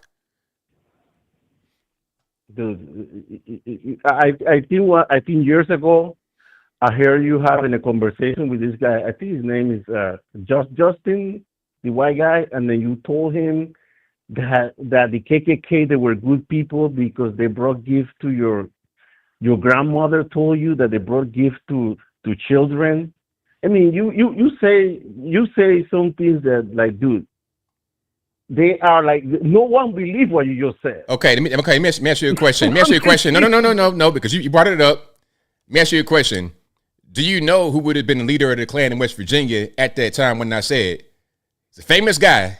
You probably know him. Do you know him? I don't know. I don't know who they are. Okay. I don't know. Robert Byrd. Do you know who that is? I don't know who that is. No. Robert Byrd was the leader of the Klan in West Virginia when my granny was around. She was somebody that would interact with him because he was in the same community. Robert Byrd became a high-ranking senator in the U.S. government. Guess who spoke at Mr. Byrd's funeral and said he was a great man. He was my mentor. Guess who? I don't know who. Barack Obama. Look it up. Look it up. So yeah, but the thing is, so you saying the KKK, they were good people? What I'm saying is, in West Virginia, excuse me, because you just missed the whole thing. You're missing the whole thing because you had a point prepared. You went to some research, tried to find some dirt. And now I killed your argument per usual, as I have always been doing for years now. Robert Byrd was a guy that was a leader of the Klan at that time. If Robert Byrd was to be hurting black folks, you would have known about it. Barack Obama, your guy, black folks guy, would have known about it. He wouldn't have said, that's my mentor, that's my friend. So what I'm trying to tell you is things are always what they seem. You are as not a black American from Panama or wherever you're from, Dominican, Panama, Puerto Rico, wherever you're from, you're not a black American. You don't understand context. You don't understand history. You go off of what you get taught by white people in school rather than what I'm telling you as a black person who has a real experience in this country, a real actual experience you're not going to be able to find in your white history books. Okay, what's your response? Okay, my response is this guy changed his perspective from being a KKK. He's thinking different from that time when Barack Obama said was his mentor. Okay, but see, the point was he did not hurt Yeah, black because people. you No. See, you missing the point because you retarded per usual. Like, only reason why I talk to you is because I like to be able to get your negative feedback so I can educate people based upon your responses. So the whole point was that there was nobody being hurt by the Klan in West Virginia at this time, because if that was to happen, Robert Byrd, again, high ranking, he was president pro tempore. He was in third line of succession to become the president of the USA. He wouldn't have gotten to that point without you knowing that, which validates my point about West Virginia specifically. In that talk, I said that I don't know about other places, but West Virginia, that's the way it was. The Klan was not a malevolent force against black people in West Virginia. And they did give out toys and food to the black community on Christmas and the 4th of July. Yes, they did. And again, that's why Robert Byrd was your guy, Barack Obama's mentor, and that's why he loved him. So I'm gonna try to help you on this, and that's what this guy Dustin, he was telling you that the way you think. So because one guy, he was. My point was, I'm gonna talk. You're not gonna be able to speak. My point that I said, and I'm gonna just leave it there. My point was, in West Virginia, that's the way it was. One guy meaning the leader, one guy meaning the top of the food chain, one guy being the president pro tempore of the USA. That's not just any guy. That's somebody that is a high-ranking official. And if there was ever an incident of the Klan doing something to somebody, then you would have known, because this guy was third in line of succession to become the president of the USA. So your pre-prepared argument has been defeated. What's your next point? No, it's not being defeated. It has been defeated. Give me your last point. Give me your last point, and then we're gonna move on. From the KKK, so they didn't run from the KKK. You said what now? Black people were not running from the KKK. They didn't burn churches. They didn't do those. You're stupid. You're retarded. I said West Virginia, and I said that I can't. I said that I cannot speak for other places. I said West Virginia. Let's talk about West Virginia. You're talking about Alabama churches being burned. Let's talk about West Virginia, which was my point that I made originally in that talk you talking about. Keep on topic. Stay on topic. So you're gonna tell me Let's talk about West Virginia, because it's a point that I made. I say other places were not the same. And again, Robert Byrd, West Virginia, he was the guy who was in lead, and he became the president pro tempore. Now, if you want to keep going on, I can hang up the phone, or you can talk about that specific thing, West Virginia. Go ahead. This is how you operate. You show one video, one person, and then you assimilate that everybody is like that particular person. You're retarded. You're retarded. I mean, I don't know, man. People just don't listen. I think people got what I was saying, but people just, when they are dead set on not listening, they're not going to listen. So whatever. You would think if somebody listened to you for a long time, they were just trying to kind of get it, but they don't. But anyway, shout out to West Virginia. Okay, one of the best places in this country. Really good people. Black, white, Puerto Rican, and Canyon Stripe. Really good people. I can't say that about everywhere, though. 203, you're on line. Who am I speaking to? Hey, Bill, it's Steve from Connecticut. I just want to, imitate Ivan a little bit here, okay? All right, go for it. Hey, I want to talk about the KKK, okay? Hey, K. CK? Oh, hey, Louis CK. No, the KKK. Okay. Hey, quiero empleado. KK. Bye-bye. And he hung up for real. Shout out to you, bro. That was funny. Shout out to you. But I appreciate y'all for rocking. I'm wondering if you like what you're hearing so far. Please give the video a thumbs up. Like the video, share the video, do all that good stuff. That'll help me out tremendously. Watching old videos of ABL. You love ABL for real. You love me that much. That is so nice. Hey, you know what? I heard a crazy story yesterday. I can't even tell the whole story. The story that I heard was so crazy I can't even tell it. But I'm going to just say this. I had no idea that I was going viral on Threads. I had no clue. I was like, oh, they like me over here. I didn't even know that I was somebody over there. So, hey, man, you never know what you never know. 501, you're on the line. Who am I speaking to? It is Robert. All righty, what's happening? Not too much. I was listening to Ivan. Like I got exactly what you were talking about. That's just like Jesse Lee Peterson. Yeah. So like when he explained to some of his callers about his experience of living in Alabama back during the Civil Rights Act time frame, he would say that he worked and lived on a plantation, and the KKK and the white racist people, they weren't giving his family or him a hard time down there. It's like every situation is different. But the thing that he doesn't realize is that not only was Robert Byrd a grand wizard in the KKK, not only was he a top-ranking Democratic senator, he was given a eulogy not only by Barack Obama, but by Joe Biden also. Joe Biden co-sponsored that, or did his eulogy when he died. And the funny thing about it is the media, they don't talk when they want to bring up, David Duke and Trump. They never ever want to bring up the whole fact of how Barack Obama, the black man, did the eulogy for the known KKK person. Right, exactly. And then they want to say, oh, well, he changed. Okay, but what did he do back in the day? Like, can we get a track record? Like, people just pick and choose their arguments to fit whatever narrative they want to fit, rather than just looking at it for what it is.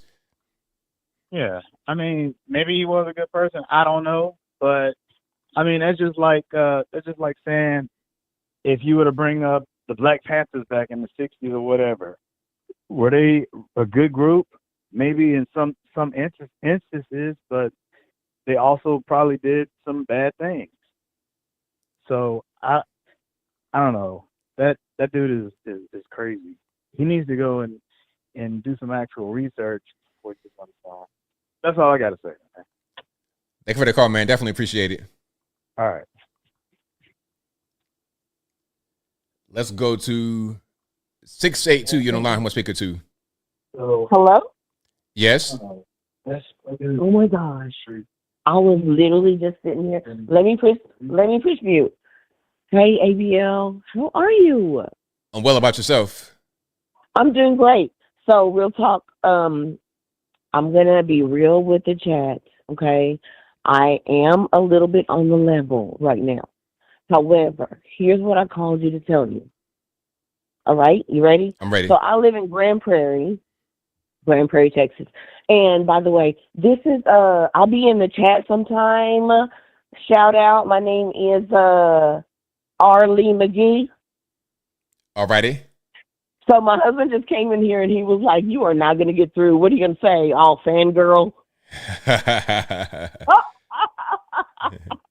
And I was like, I didn't really want to admit it, but yeah, kinda. But no, for real. We live in Grand Prairie, Texas, right? And I don't know if you guys have been hearing, in the social media sphere, about Epic Water Park. I think I've heard something about that. What's going on with this park?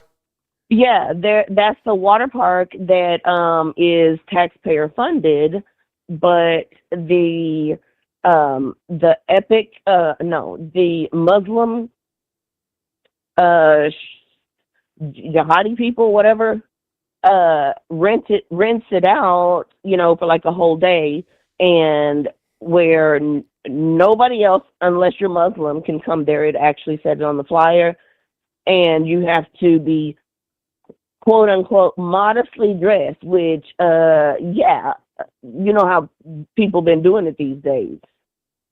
And it even gets wild there. So the point is, I felt some type of way about it.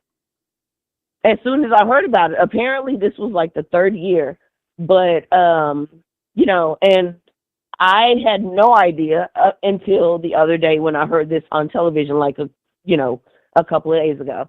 So, apparently they've gotten pressure, and I think they have until the 11th to make a decision on whether they are going to let this go through or not. But I'm sorry, I stopped and looked at the chat for a minute. Somebody said, I can't. Why? Am I that bad? Nah, you good. You good. Don't worry about the chat. It's very distracting. He said, "Look, look, look." Anywho, but yeah, I felt some type of way about it, and but you know, there has been pressure from the citizens and everything about that being stopped, and I wanted to see, you know, because I was on Facebook, and I actually my sister-in-law, she posted, because she's always posting. She posted, oh my goodness, so this is the third year for this event, and now it's an issue. Now people got a problem with it. And then she did the whole hand face plant emoji. And so I don't normally respond to posts and stuff like that, but I did. I did. And I said, so I just heard about this, you know, it was the day before. I said, I just heard about it. And what happened was I just lost my train of dang thought. The park, you said that somebody was like, well, it's been going on for so many years. Like, why is it now a problem? You said, well, I just heard about it. Why is it now a problem? And then I said, so I just heard about this yesterday, you know, because no one, you know, just stating the fact that I didn't know about it last year and the year before. And I said, but yeah, it's an issue. Discrimination is an issue, which my train of thought was like, when I said discrimination, because I wasn't trying to use the race card. I cannot stand that. I just want to put it out there. It's just been too much where it wasn't even warranted. So I don't do stuff like that. But my thing was, I was like, so discrimination is an issue, talking about religious discrimination. And I was like, especially at a venue that's funded by the taxpayers. And then she gave me a thumbs up. And I was like, okay. So I told her brother about it, which that's my husband, they're Puerto Rican.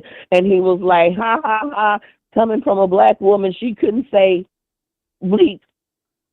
And I was like, but that's not even what I meant. That I wasn't even talking about that. I really was just talking about the part that it was taxpayer funded. Right. Oh my goodness. So yeah, but my point was, you know, just that whole situation at the water park, and how that's again religious discrimination. And I'm not Muslim. I don't know what Allah. I know Jesus Christ. So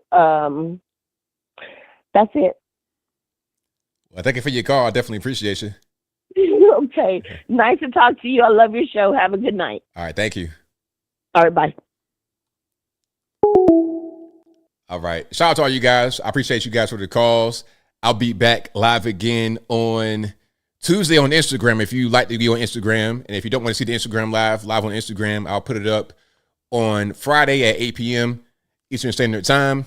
But I'm here live on the YouTube each and every Monday and Saturday, 8 p.m. Eastern to right around right now, 11 p.m. Eastern Standard Time. Okay, I got one last phone call. I'll catch it right quick. Then I'll put it on up, put the bow on top. Online speaker to 317. Thanks, Tommy W. I was just wondering, would you ever go on the Alex Jones show? I was just asking this because I saw you on Tim Pool. I would go on there. Yeah, I'd be interested to go on there. And the other one is kind of related. Would you ever move to Texas? That's a good question. Maybe if it makes sense, but I like where I am right now in my part of the country, like Appalachia adjacent. So, but if Texas makes sense, I would go there. I like Dallas. I like even El Paso, but definitely I like Dallas a lot. I've never been to Texas. I know you have Tennessee. I was there in Knoxville, I think about a year ago, less than a year ago. And then I was going to do Nashville later on and maybe do a traveling thing this summer. Absolutely. Great places to be. Nashville and Knoxville, right on 40. It'd be a good little trip. Well, when Alex Jones restarts like a new thing, because, you know, he had to shut down the old one since they took him out. I hope that, you get on there, call them up. I'm sure you could put it together. You do a lot of great things, man. And this is off topic. I asked you once about microphones, but I never asked you what type of editing software you use. Okay, so what I do now, I just have OBS. Like right now, I'm using OBS for my streaming, and then from this, I can use Opus. Opus is an AI-powered video editing, so it can kind of like make little scenes, and then in there, I'm able to use their tools to edit, or I can use a program called DaVinci Resolve just to edit my own videos. Yeah. So, and I also have an app on my phone called InShot for my mobile stuff. I also use edits from Instagram for my videos to edit, because when you do that, they give you a boost in your viewing on Instagram and Facebook. Awesome. I don't know. I just use the Android thing to edit it. I have DaVinci, but I'm not good at it. And I started to use OpenShot a little bit, which is free. And there's also Shotcut and a couple others. But I don't know. Yeah, it's all about practice. Once you start using it, it's all about practice, how you can actually get better at it, for sure. Awesome. Look forward to you on Alex Jones, man. See you later. Thanks for the call. Appreciate it. All righty. Shout out to the call. You guys have been calling me a lot tonight. I appreciate y'all. I'll be back live on tomorrow. Not tomorrow, pardon me. Not tomorrow. I'll be back live on Tuesday, Instagram, Wednesday on YouTube, Saturday on YouTube as well. And I'm here pretty much every day putting out pre-recorded content. Follow me on all my social media platforms. Follow me on here on YouTube, Facebook, Instagram, Twitter, never going to call it X, TikTok. Follow me everywhere to get all the latest breaking news and insights from me. And Uncle ABL is still in the works. I've been trying to figure out how I really want to do it. And I think what I'm going to do is more lifestyle stuff. Talking about more health, talking about how to cook certain meals. I'll show you guys how to cook certain I'll show you guys how to do shrimp and grits. I'll show you guys how to do anything you want. Chicken and waffles, shrimp and grits, any kind of healthy food, big bag snacks that are not as bad for you. I could cook everything. I am a chef on the low. Put me on one of them little cooking shows where they got home cooks. I would kill it. I'm a very good cook. Okay. But yeah, I'll do more stuff like that. More health and wellness tips, more men's advice, stuff like that. Stuff like about my man Craig Long. Shout out to Craig if you're watching, bro. I got your back. Don't worry about it. Stuff like that I'll cover on that particular channel. And you may see it kind of cross promoted on this channel just to help it get going, but that'll be over there on Uncle ABL. That's what I'm gonna do going forward here. It won't just be more reaction videos. It'll be more about just lifestyle stuff and just trying to help men improve specifically. And if women can be helped, then that's fantastic, but it'll be largely a men's self-improvement type of thing. That'd be my focus. But anyway, shout out to you guys. Bathtub collards. I would never put no collards in the bathtub. You know what? I don't even eat collards or nothing like that. Collards and mustard greens. Maybe mustard greens. I like those. But collard greens, collard greens I feel like are the worst out of all the greens. You could get mustard green, collard greens, spinach even. Like, I'm bougie. Give me some bok choy or something rather than collard greens. Collard greens, kale too. But collard greens are just super thick. You gotta like bake it with salt and fat, and it's just too much. Hey, when it comes to anything green, a bok choy is right up my alley. Anything else, I can't do nothing with it. All right, but again, shout out to you guys. I appreciate you for rocking and rolling. If you enjoyed what you heard tonight, please get a video. Turnip greens, there you go. Turnip greens, y'all know. Hey, y'all know ball. Turnip greens most certainly better. Turnip greens, mustard greens, collard greens, just too big and thick, like big green sheets. It's like building material. I could build a roof out of this stuff. It's too tough. You gotta like boil it down and all of that. It's just Give me a good mustard green or a turnip green potentially, or give me something bougie, a bok choy. That right there, spinach, something like that kind of green, not this big, thick, like starvation green. I'm not really with it. But if you like it, I love it. Anyway, shout out to you guys. I appreciate you for rocking and rolling. Look out for Uncle ABL starting again with stuff like that. And follow me on all my platforms for all the latest and breaking news and whatever's going on. But I'll be back live Tuesday, Instagram, Wednesday, Saturday, YouTube. Thank you guys for watching, retweeting, super chatting, whatever you do. You know, I could not do the show without you. Thank you to the mods for keeping the trolls in check. I appreciate y'all for that as well. Now, time to wrap it on up. Put the bow on top. I got my last super chat here. Thank you to D Major Scaling Up Scores, who said, you said no cursing, but you said the R word. That's not a curse word. Come on, man. Don't play on me. That's not a curse word. Don't even do that. Okay. You said the R word. How many words are there that are forbidden in the human language, in the English language? Like at a certain point, I ain't gonna be saying, I'm gonna just be grunting. I ain't gonna be saying nothing. Everything gonna be offensive. We know what cuss words are. But anyway, shout out to y'all. That's pretty much all I got. So until next time, y'all be safe. I'm out. And peace.